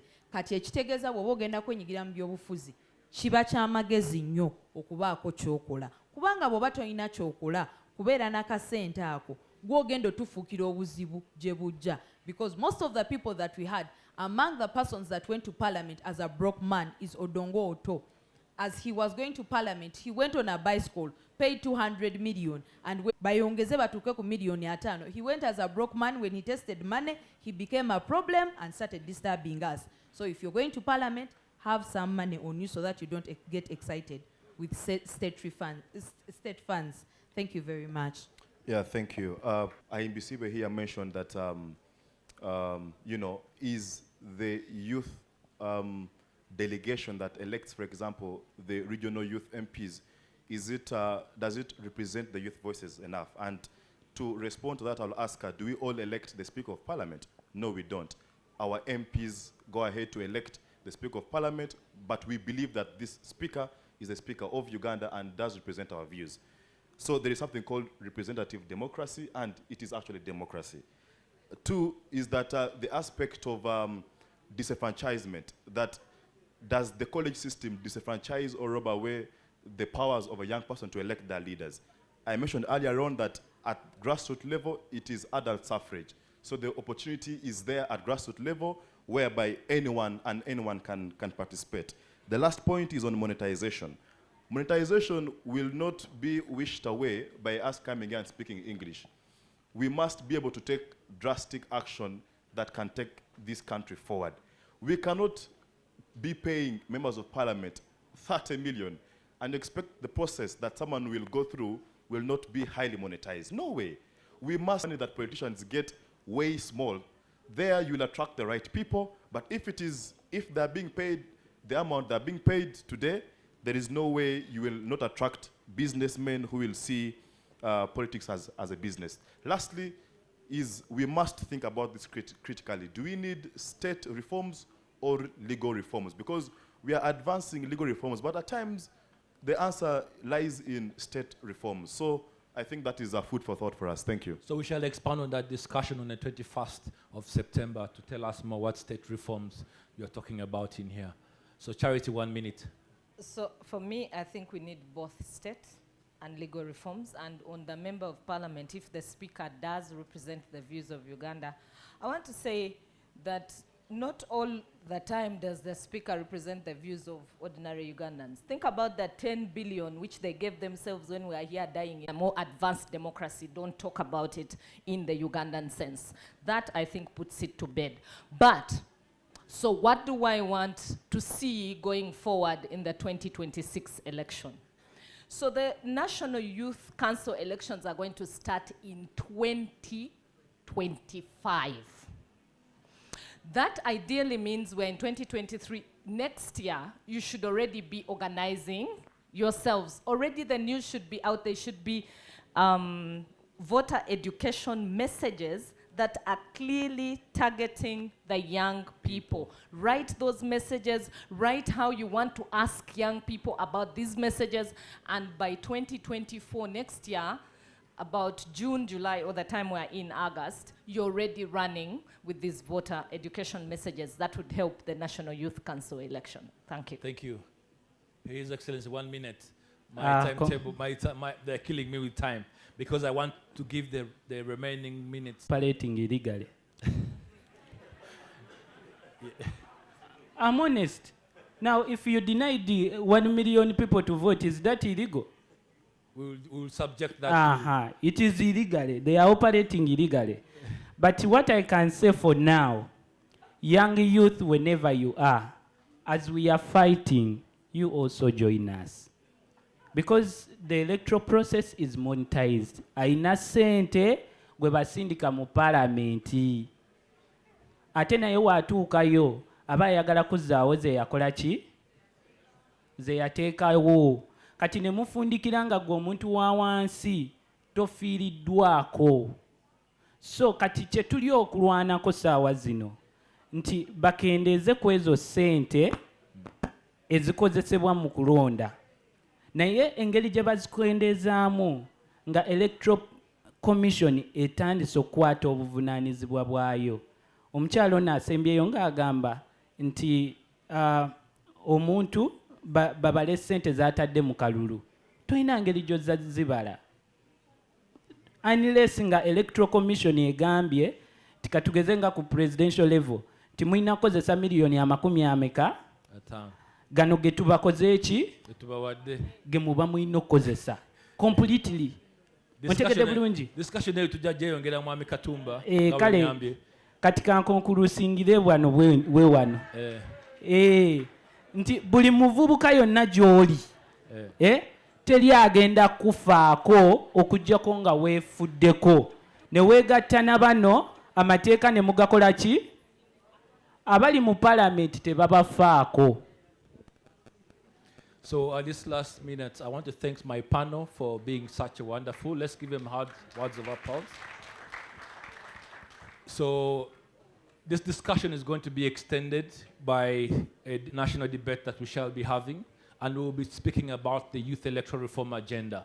But at this moment, I want to invite Mr. Kayondo from the Electoral Commission, who is closing us into this discussion.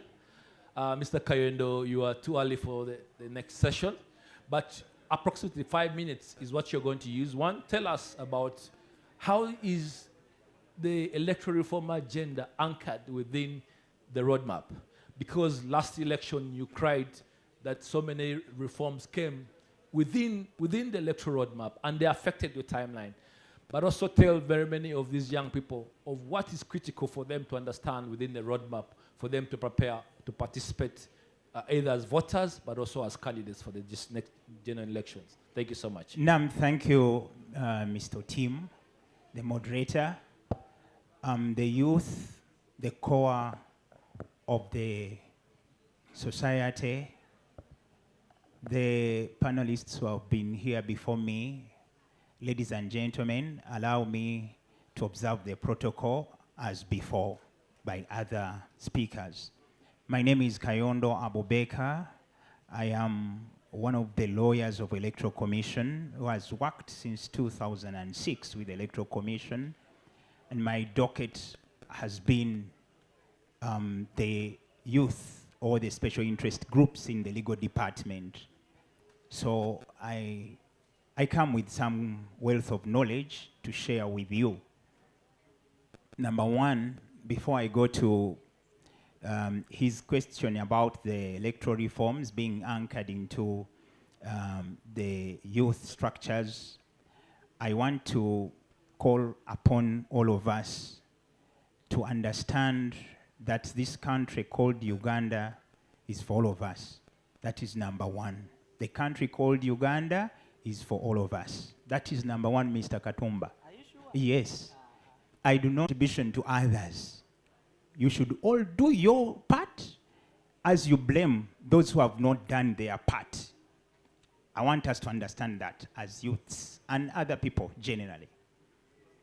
The issue of, I've heard Mr. Katumba talk about the electoral chairman being appointed by the president and all that. I want to say that as Electoral Commission, we are a constitutional body as Electoral Commission. That means any changes that you would want to effect that affect the setup of the Electoral Commission and any other issue, do that. Once the amendments come, we are ready as Electoral Commission to implement each and every provision of the law to the letter. Now, about the reforms, I want to state that still these reforms have to be done or have to be effected through Parliament. So we invite Parliament to do their role and make the necessary amendments concerning all the elections in amending the various provisions of the law. So you will allow me, in the interest of time, to highlight aspect, but generally allow me to state that special interest groups generally have these categories. Category number one, persons with disabilities. So I'm sure amongst the youths, there are those who are persons with disabilities. So that is a special interest group. So you can be a youth and at the same time a person with disability. So you can, as we go into 2026. Then we have older persons. So it's a special interest group. Then we have workers who are both at local government level. So as a special interest group, the youth or the youth representatives are expected to prepare for these offices below. In brief, number one, you are expected to prepare to participate in the youth councils and committee elections. So those offices are there. Youth councils and committee elections. From the village up to national level. Then amongst the youth, we have administrative units, offices. That is the LC of the youth representative at LC1, youth representative at LC2. So those who will come from the youth councils as chairpersons will have to sit on the administrative unit council, which is called LC2. So you prepare for that in time. We also have the LC, I've talked about the LC1 and also the LC2. So those are the administrative unit council offices, which you should prepare for as youths. Number three, in categories, you should prepare for local government offices as youths. We have councillors. Those councillors are going to be in the local government administration. That is local government, we are talking about LC3, we are talking about municipalities, we are talking about the district representatives or the district youth representatives at the local government level. Number four, we have the representatives to Parliament. So those offices are there for you. Those who are going to be representatives of the youth to Parliament. And those offices have 5 slots, and that is, we have the representative from the east, from the west, from the north, then we have from the central, and then we have the female youth representatives. Those are 5 offices which you should vie for. The reason why you are talking about money and what, let me tell you one thing. We should all know that there is no activity you are going to do without economics. All activities have the economics. Anything you do as a youth.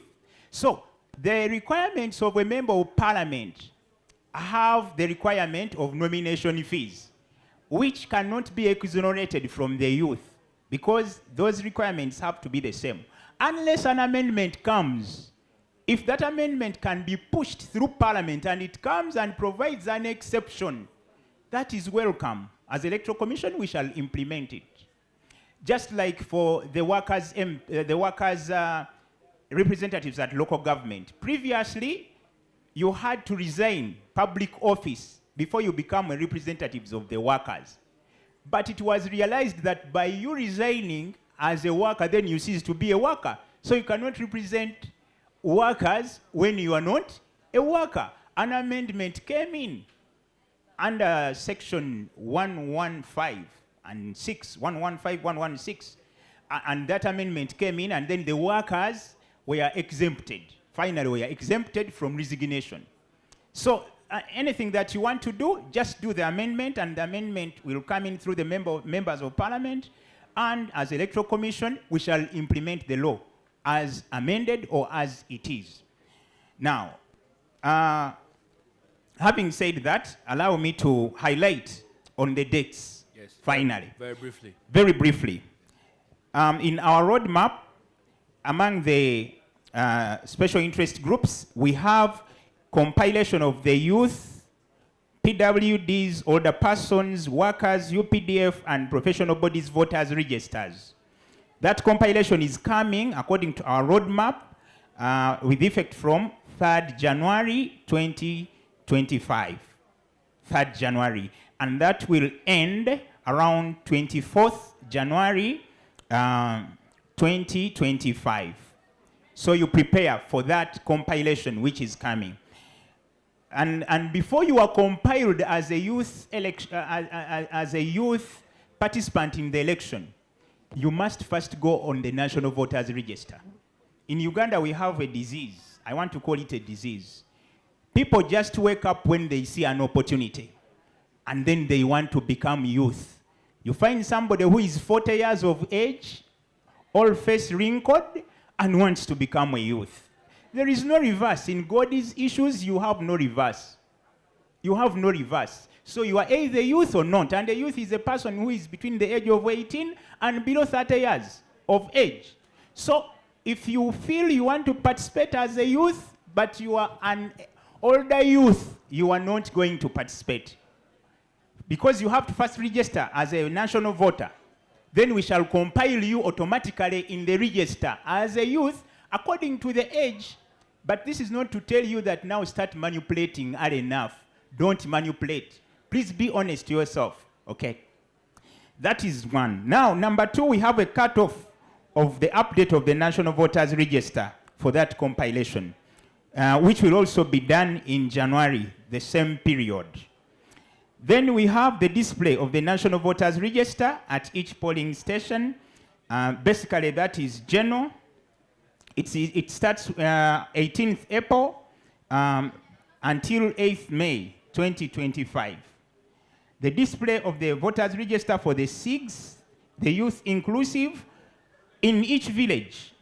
That will be in the date I've stated, 18th April 2025, and it will end on 28th April 2025. We have the nomination of village SIG committees, the youth committees that we have talked about, the older persons and the persons with disabilities. That will be 2nd June 2025 until 10th June 2025. Then we have the nomination of parish ward SIG committees. That is the youth, the PWDs, as I have stated above. That will be 26th June 2025 to 27th June 2025. Now, we shall have, I'll jump and go to the nomination of sub-county. As you wind up, sir. I'm winding up. Yes, sir. We have the nominations, and those nominations for sub-county town council for the 6th, that will be 14th July. 14th July 2025 to 15th July 2025. That will require, it will be 12th August 2025.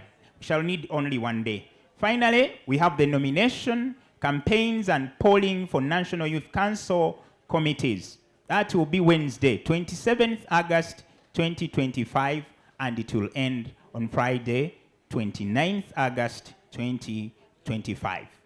It's been a pleasure sharing with you, and on one-on-one, we can always share more information. As Electoral Commission, we remain open for all stakeholders to work together towards the building of democracy in this country, which belongs to all of us. Thank you. Thank you so much, Mr. Kayondo, and thank you so much for the panelists. This engagement has been supported by the African Youth Development Link and with support from the East-West Management Institute. We are willing to open doors for how we can roll out this roadmap information in youth-friendly formats so that young people can understand. So we as youth actors, we're willing to find ways on how we can work with you so that this roadmap is rolled out. We will Thank do you so that. much. Good. Thank you. So we shall have a group photo here. Thank you. Thank you.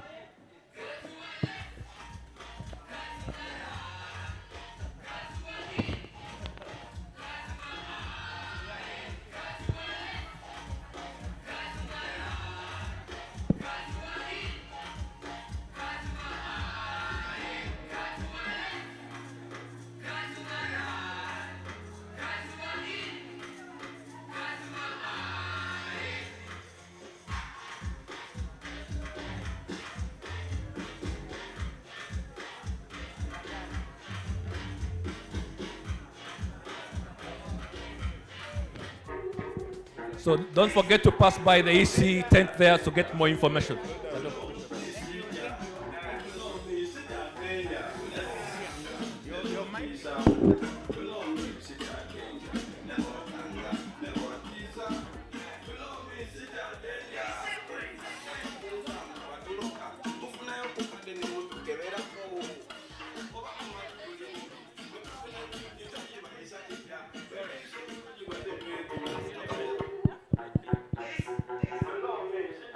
Yes. MC Kakaira is back in the Don't miss building. it, you're danger. Wait, let's go. Hey, MC Kakaira, if you are here yesterday, Agambia you know. atya. MC Ayingideo. Mr. Vibes. Hey, Anyagalo Mulaga show. Yes. A very big thank you to the African Youth Development Link and partners, ladies and gentlemen. Yes, it's amazing. A huge, huge appreciation. Bale Jetuli. Jebali. Jetuli. Abantu nga beebase Tracy. We were fine. You are fine. We were fine. Kati can be very So good. to a vibe. Bawe vibe. Hey, to a vibe. Are you there? DJ, Twagala vibe. Can we have all the people in different villages join us? Tracy. Everyone that's... Soko to a group. All You have right, someone ladies coming and in? gentlemen, help me welcome Vision Group to the stage. They're going to give us an electric performance. If you are in any other tent, Banango, Subwa, show up, show up. It's going down. Let's all convene here. Jangola Baba Naba Vision Group ngate batusabula omuziki. Vision, are you ready? As the Vision All Group right. is coming, ladies and gentlemen, allow me to appreciate the U.S. Mission Uganda, our partners, the Uganda National NGO Forum, Open Space, Crossing Borders, and each and everyone that made this year's annual National Youth Festival possible. So the Vision Group, we are waiting for you. We are coming to the close of the day. Yes. Vision Group, make some noise for Vision Group.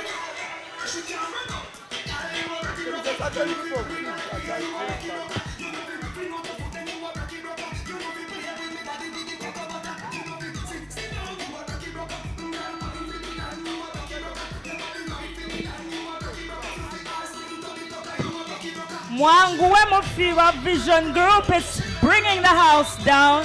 Let's go.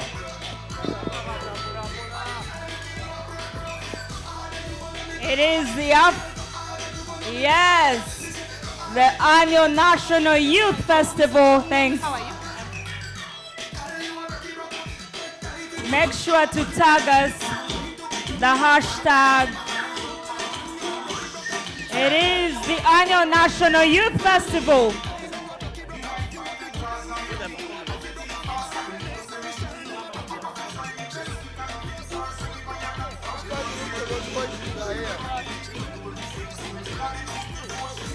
Let's go. Show up to the main tent. Your story matters. Where are you at? Let's go.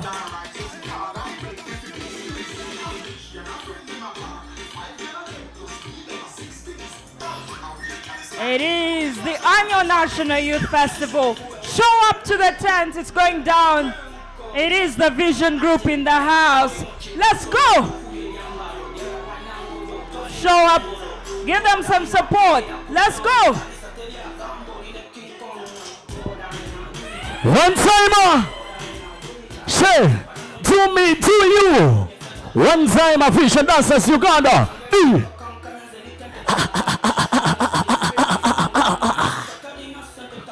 One time, 1, 2, 3, we go. 1, 2, share. 1, 2, together. Hey, Tali Chichi, nobody say.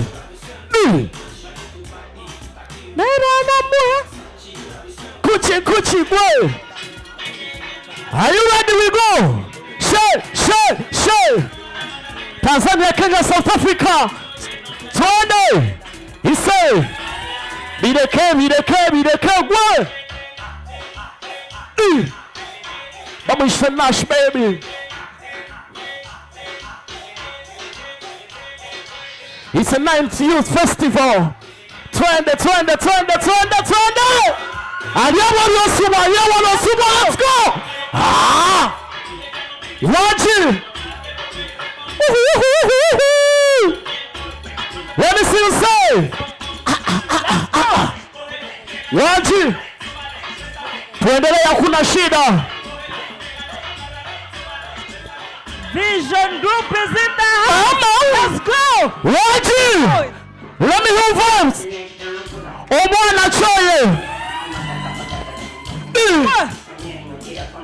Let's go. It's a 9th Youth Festival.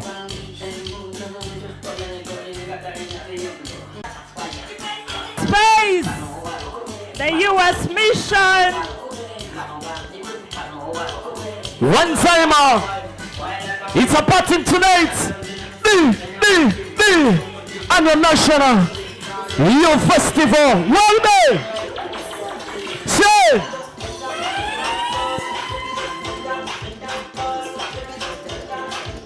Let's burn down.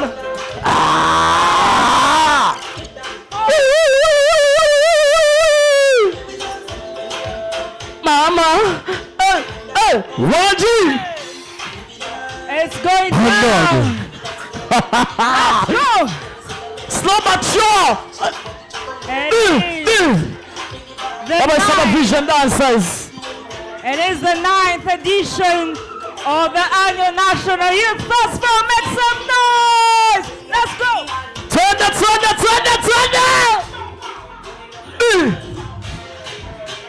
Raji.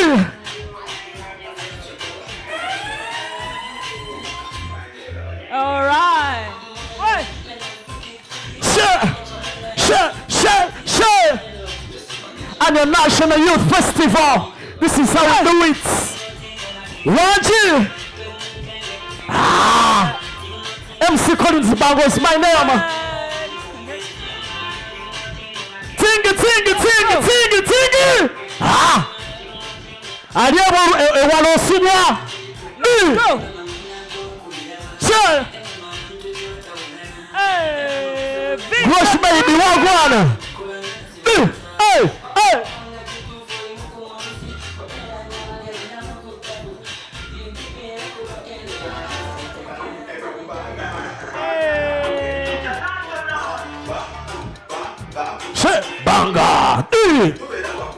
One timer. Shay. Hey. Party. Woyo. Twagala sente. Shay. One G. Number one, I want to one time, say. Say it on. Go. Let's go. Agambia G. One timer. 20.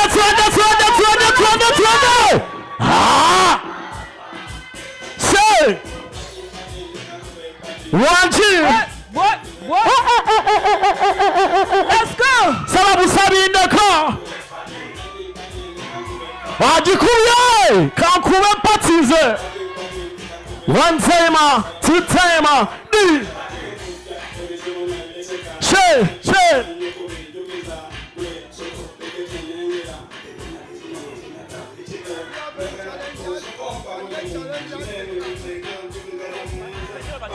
All right. DJ, pull it, DJ. Banange. Mudeyo. Banange, bangambye muno mulimu ba challenger. Never challenge. Do you want to challenge them? When you come, no problem. Let's go. As long as you got a talent. Challenger. Yeah. Where are the challengers? To the stage. Come at the stage. Challenger, mutide. Come at the stage, the challengers. But challenger, batide. Aliwa. Challenger, Aliwa. You come. This guy in yellow. Clap for the challenger. Hey. The challenger, I say. Challenger, Aliwa. Banai, tell the challenger. Atide. DJ bagambye kubaba atide. Let's go! One more time! Hey! Let's go!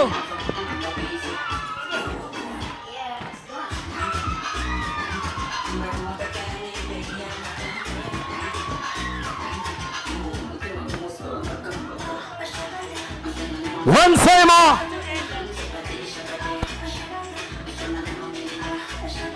Jikume, down bounty! Share. Kati mugambe nti somebody. Mazima. Digido. Zino. Hey. Ranchi. Hey, let's go. Let me hear some noise from the audience. One timer. Hey. Only back it again. Bye. Sure. Well done. One time, are you ready? Let's go. Mazima. Vision Group. One. It is the 9th edition of the annual National Youth Festival. Thank you so much to Vision Group. Abantu bekawe. Tracy. MC Kakare. Abantu bekawe mpenga bakodo. MC Kakare. Mbadde nkulinza awo. Mwempise challenger mbadde manyo ina. Akatinza ko challenge. Siza kera mbato nevuno bwana nawe. Nze mbadde wano nza abadde akulanga DJ. Let the following people get prepared. Yes. Inseleko Jordan, you registered to be a performer today. Masin Ben and Kerry Redeem. You come close. At this moment, ladies and gentlemen, we are going to get to the end of speeches. Are we there? Jetuli, katugenda kugalawo ebyokola ki? Ebyokwogera. Okuva bano era malo okwogera mumanye ekiddako? Kyekiddako? Tudda wano? Olumala awo? Tudde wano? Yoka tudde wano tuti.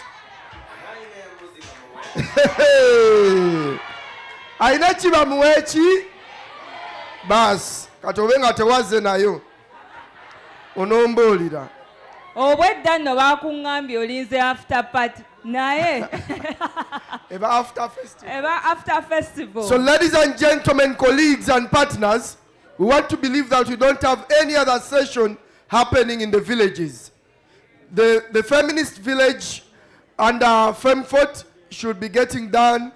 The leadership village under NGO forum and also AYDL should be getting done. The health village, the innovation village, and the career and opportunities village. At this moment, ladies and gentlemen, allow me to re-echo our partners, the U.S. Mission Uganda. Big up to the U.S. Embassy for the support. Obugala U.S. Embassy, big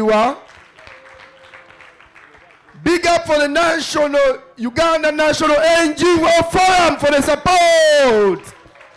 Obotebumala bannanga abantu bano batusupportinze nnyo.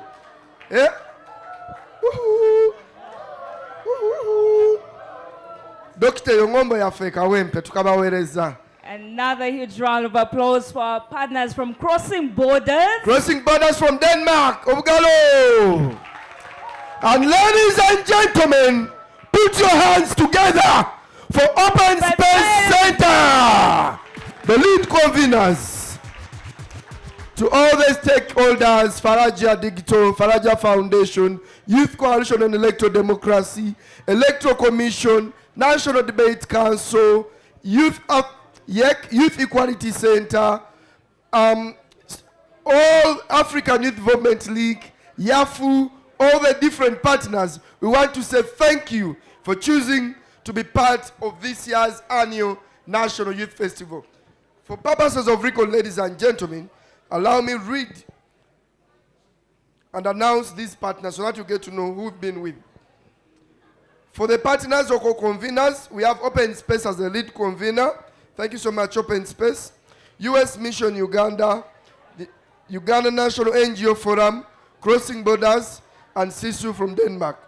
Leadership Village, we want to say thank you to AYDL, African Youth Development League, Faraja Africa Foundation, Vijana Corps, you're most welcome, Center for Policy Analysis, FemFort, Youth Advocacy Center, YAFU, UNAPID, Uganda National Action of Persons with Disability, Sensitize Uganda, Interparty Youth Platform, NYC, then PSI from the Health Village, TASO Uganda from the Health Village, Uganda Cares, Sauti Plus, Breakthrough Rehabilitation Center, Global Health, Uganda Counseling Association, Positive Women with Disability, Kemi Cares, and in the Agriculture Village, we want to say a very big thank you to our partners and stakeholders, Social Innovation Academy from Mpiji, SINA, Agribusiness Development Center,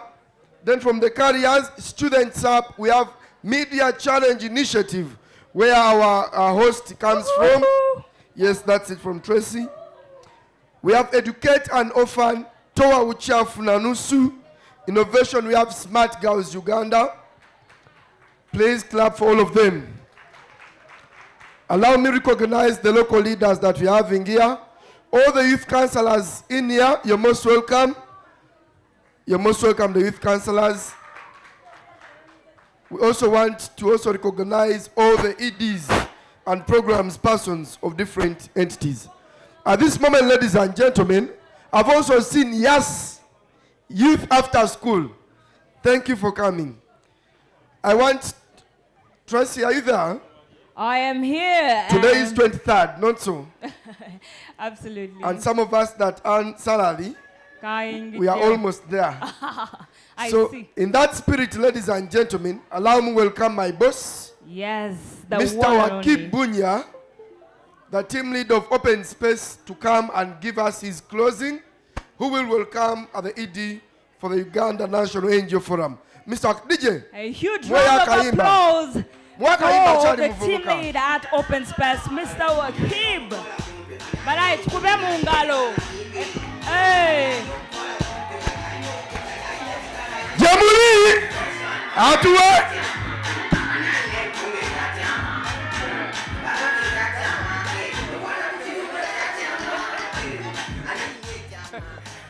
Ashraf, what do you want to do to me today? Once again, I would like to thank you all for being part of this festival.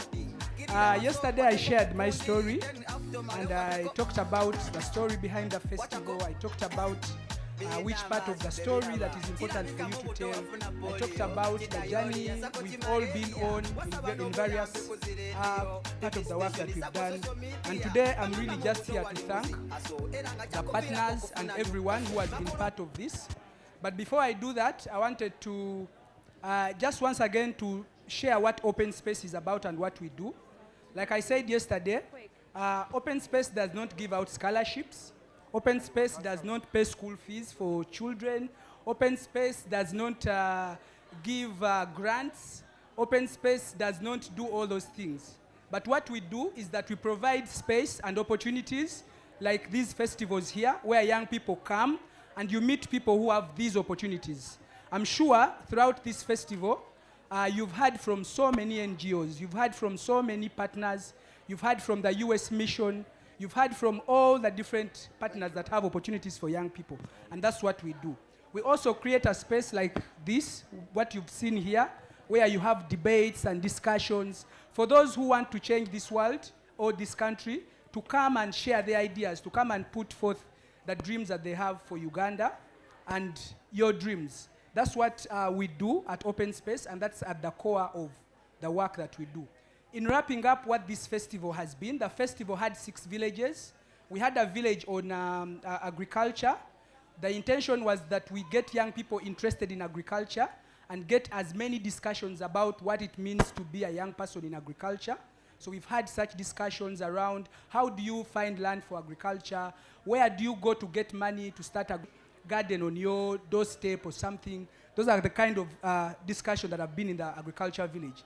We also had a space for leadership and governance, and in this village we were talking about what it means to start up an NGO, or what it means to run a legitimate organization under the Be Legit campaign. What does it mean for you to run an organization that has structures, an organization that is compliant with the laws? Then we had a third village on health, where we talked about HIV/AIDS, family planning, and all those. And finally, we had one on careers and opportunities, where we were talking about the different opportunities available. So that's what this festival has been about. But we don't want to stop here. We want you to continue engaging with us. We are on social media, and I wanted to share our tags. For those of you who have smartphones, Ashraf, I think we have about 5 T-shirts to give out. And I want you to do that with the social media. Bobby, can you get the T-shirts, please? Right now, we are on 4,527 followers. And I want you to be able to run this, I think, after. You can run this with the T-shirts to see that we at least get everyone. I think we are more than about 200 or 300 here. If we can be able to put those on this page, you can have some of those prizes given out for some of those. Then. But on Twitter, we are, you just put in at Open Space Uganda, and you'll be able to find us on Twitter, like our pages, and follow our discussions, but also be able to see what events are happening. Because through these events, you're able to get opportunities. You're able to be able to come and discuss and even see such performances. On Facebook, look for Open Space Forum. We're on Facebook with Open Space Forum. And on Instagram, you look for the annual National Youth Festival. So those are our spaces on social media. Please follow us and be part of the discussion and our events that we organize. Finally, I want to end by thanking our partners, the Uganda National NGO Forum, for the support that they've given us, the US Mission Uganda, for all the support.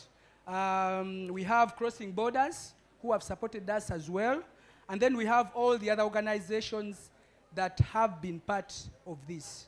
So with that, allow me invite the Executive Director of the Uganda National NGO Forum, who has been one of our lead partners for this year's festival, to deliver the closing remarks. Thank you very much. Twanirize omukulu okuva ku NGO Forum, obugalo. Ate Dr. amanyi n'okubibyamu, mwali kubya obugalo bulungi. Bas, mwongere. Bas. Agambye atya. Yes. Dokita yakedde kumacha kuna wancha. Thank you. Is the Electoral Commission still here? Yes. Okay, so when the vision group was actually acting here, something came to my mind that the quickest way of separating the youth from the old is actually to ask them to do what the vision group did, without need for either Red Cross to be present or Kampala ambulance. So if you can do what the vision group did without Red Cross, then you actually pass to stand for elections for the youth. So thank you very, very much. My name is Moses Isoba, and I'm the Executive Director at the Uganda National NGO Forum. For those who do not know the Uganda National NGO Forum, we're a platform and a membership organization. We have about over 700 members of the Uganda National NGO Forum. Of course, Open Space is one of them, and many others in the room. We also a platform, which means that we are the connector between the civil society sector and the government. So that is for us a relationship. Are we there? Okay, so is everybody looking into my eyes? Okay. Okay, so that is the Uganda National NGO Forum. That's what we do, and as the Uganda National NGO Forum, when we were approached by Open Space, we always take the approach quite very seriously. This is the 9th Youth Festival. We've had the singular honor of being, which means while building trust may be something that takes time, as I say, it comes on foot. If the trust is not well nurtured, is not well kept, the same trust will be able to depart very fast. It will be able to depart on a horse. The kind of relationship and trust that we've actually had with Open Space Center came on foot and has not departed on a horse. It has actually remained. And that's why, when we were approached by Open Space Center, it's a relationship that we take very seriously because of the good work of Open Space Center. And why would we want to work with Open Space Center? In our work as Uganda National NGO Forum, we place a very, very high premium on working with others. We work in partnership. So for those who are working under SDGs, there's a whole set of about 17 SDGs, and goal number 17 is about partnerships. And as Uganda National NGO Forum, we take it very seriously that we cannot work alone. We have to work with others. And through working with Open Space Center, we think that is one way we can breathe life into the component of partnerships. And so Open Space and others here are partners of choice, and we really, really feel and want to thank you, Open Space, for giving us an opportunity to partner with you on this. In the kind of work that we do as Uganda National NGO Forum, we know that this is a country where oftentimes the cry is government tuyambe.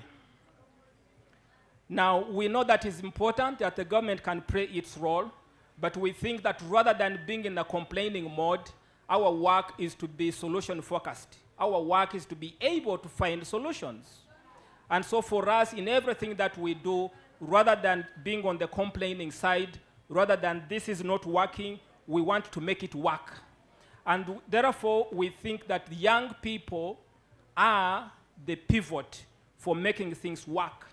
And therefore, when we are approached by a youth-focused organization like Open Space to do a youth festival, it is an opportunity for finding solutions here. It's an opportunity for finding solutions. And just having had the opportunity of going to the different tents and just seeing the energy in these spaces, the ingenuity, the innovativeness, you see that people are trying to find solutions. Whether it is the school that is making liquid soap, whether it is the innovation hub, whether it is the feminist resting center, everywhere Ugandans are busy trying to find a solution. Everywhere. And I think the young people are pivotal in making sure that we can find a solution. So I'm glad that we are here. I can see an appropriate mix of young women, young men, men, female and male, and that is very good. Because oftentimes we've already had a challenge that every time you talk about youth, the youth tend to have a male face. But it's glad that we are taking a conscious and deliberate departure from youth having a male face to having youth who are both male and female, that they can then be able to engage in the kind of work that we do. Now, in all the work that we're doing, and what is also is critical for us as Uganda National NGO Forum, is the work around philanthropy, the work around giving. For quite some time, we've celebrated resources that we get from donors, and that's very good.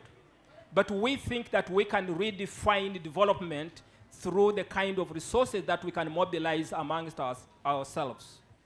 Looking at the work that is happening in the different villages and looking at the innovativeness, you definitely see that we are sitting on a gold mine of ideas, a gold mine of resources, a gold mine of knowledge, a gold mine of networks. And the more we are able to leverage these resources, the more we can trigger community voice and community power.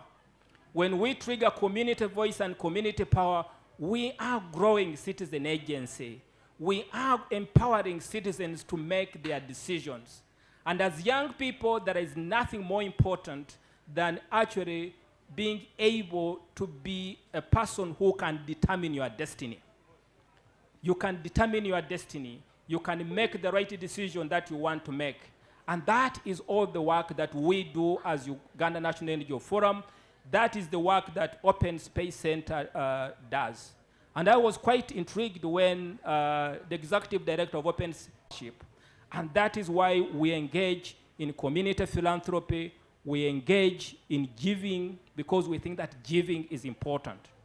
As Ugandans, we are givers, and not only do we give for charity, but we also give for development. So it is my singular honor that we've been given the opportunity to partner with Open Space Center on something like this. So once again, thank you so much for the opportunity. I was informed that I would be the last person to speak. And after that, there is the vision group. And so I do not want to be standing between you and the vision group.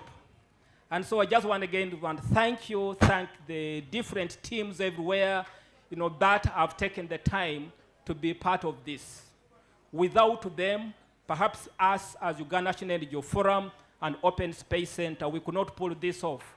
But for the different people that have come to exhibit in the different villages, and for those that, of course, have provided the financial resources, we thank them. And as Uganda National NGO Forum, I want to end by giving our unequivocal commitment that when the 10th annual youth festival comes, we would be willing partners. Thank you so much. God bless you. Yeah. Thank you so much, Doctor. Before you leave, I request all the staffs of Open Space and NGO Forum, you come up. But as we are doing that, Doctor, DJ Lindam, I saw the president of young people in Kawempe, Doctor. Allow me show you Michael Senyonga. Senyonga is the chairperson of the young people of Kawempe. Michael Soko Jekatin. Like we had, you could be going up, please. Like we had Jacob come here as the chairperson of all the young people in this country. Michael Senyonga is the chairperson of all the young Space Center, and the board members of Open Space come up. Senyonga has come with this committee. Doctor, I know we are very tired. Just give them just a minute to just say their names and position, please. Thank you, sir. Ashraf Kakaile. Senyonga Mike is my name. This is a memorable place according to our leadership. We were elected from here. I've just seen my opponent to come here. Timothy wherever comes in Kawempe also, so we are proud of him. So thank you so much for giving us a chance, and it happens in Kawempe. Thank you so much. Thank you so much, Michael. Doctor, I thought it would be very important to show you the leadership of Kawempe. Now, Doctor, I want to mention the names of those of Open Space, and because I fear to command you, but I can command Sarah to mention the names of those of NGO Forum, if you agree. Open space, we have our board member. We have Nasari. Nasari. Doctor, we have Nasari. Nasari also is a programs assistant. They have the person that calls himself a team leader, but is the executive director of Open Space, Mr. Wakib Bunya. We have Rebecca, I call her Becky. She's in charge of communications. We have Margaret, Maggie there. She's also our assistant admin and finance. That's why you see that small bag, doctor. We have Arthur. Arthur Sozi is a facilitator for STEM, learning on the Nile Explorer bus. We have Brian Ochola. Ochola is an M&E personnel. We have Brenda Namong. Brenda here is the head of a department of 2 individuals for M&E. We have Mutesi Babula Tamale. She manages budgets at Open Space. She's a budget holder. We have also our boss. I call her my boss, Muyonjo Maria. She's also a board member. She's the treasurer to the board. I'll get some time and give you these people. You have tea with them. Now, Sarah, quickly, please, before we take the picture. Thank you, Ashraf. I have Emma Monica. He's in our finance admin department. Andrew Dushime, finance admin department. Ronald is in our results learning and communication department. Jane Kiai, senior program associate. Robert Ninyesiga, senior program associate, and myself, Sarah, team leader but not executive director.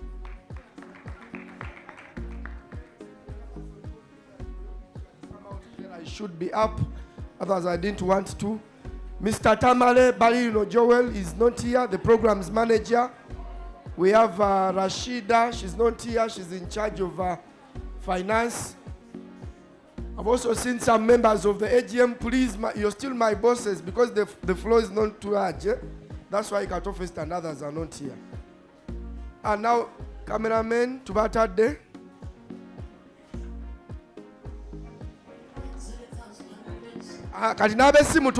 Those with phones, you can also take. You take profile pictures and wallpapers. Thank you so much. Thank you, doctor. Thank you, Open Space. Kati echiddako. Yes.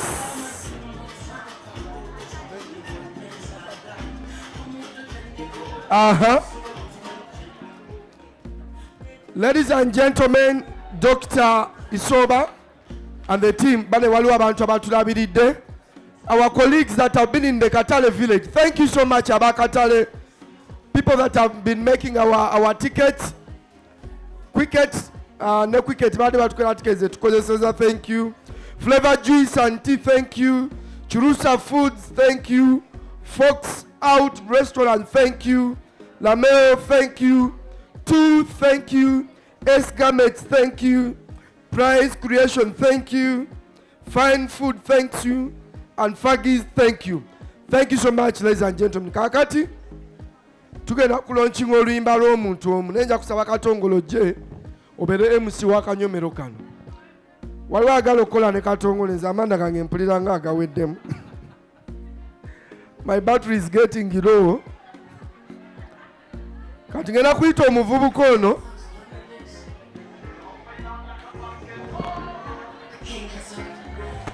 Yes.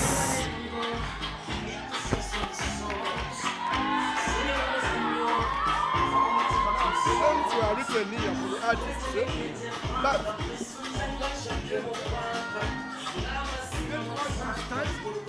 then you're going to invite others. Yes. DJ Jayo. Olwokuba amanda gange gakendedde ate ng'onagaye galika nga gakyali amapya nti mulaba mungiko yagenda obeera MC waffe wa Kanyomero kano. Tovoola. Tovoola. Njogedde mazima. Tovoola. Sivodde. Ndi munyirivu. Kyogere bulungi. Omusajja agambye yakkuta. Kakati Katongole nga tanaba kujja. waliwo omwana nzaalwa yakawempe video ye yakagishootinga tugenda muwa omukisa alonkinge video ye wano nga netusasudde okumulaba. Ladies and gentlemen, give up for VVD. Yama Wagwande Yaman Tingde are representing Kawempe. Wagwande Yaman. Mr. DJ, repeat the track. Wagwande abakubi benzoga mogamba chiba big boss abalina bokanchi watule boy wange bachire tochakola mawulire tugende yenna gwe tusangayo tumwambalire walemera ko wafuka kawo kadda naye kamba sekuleba mfule kasangwawo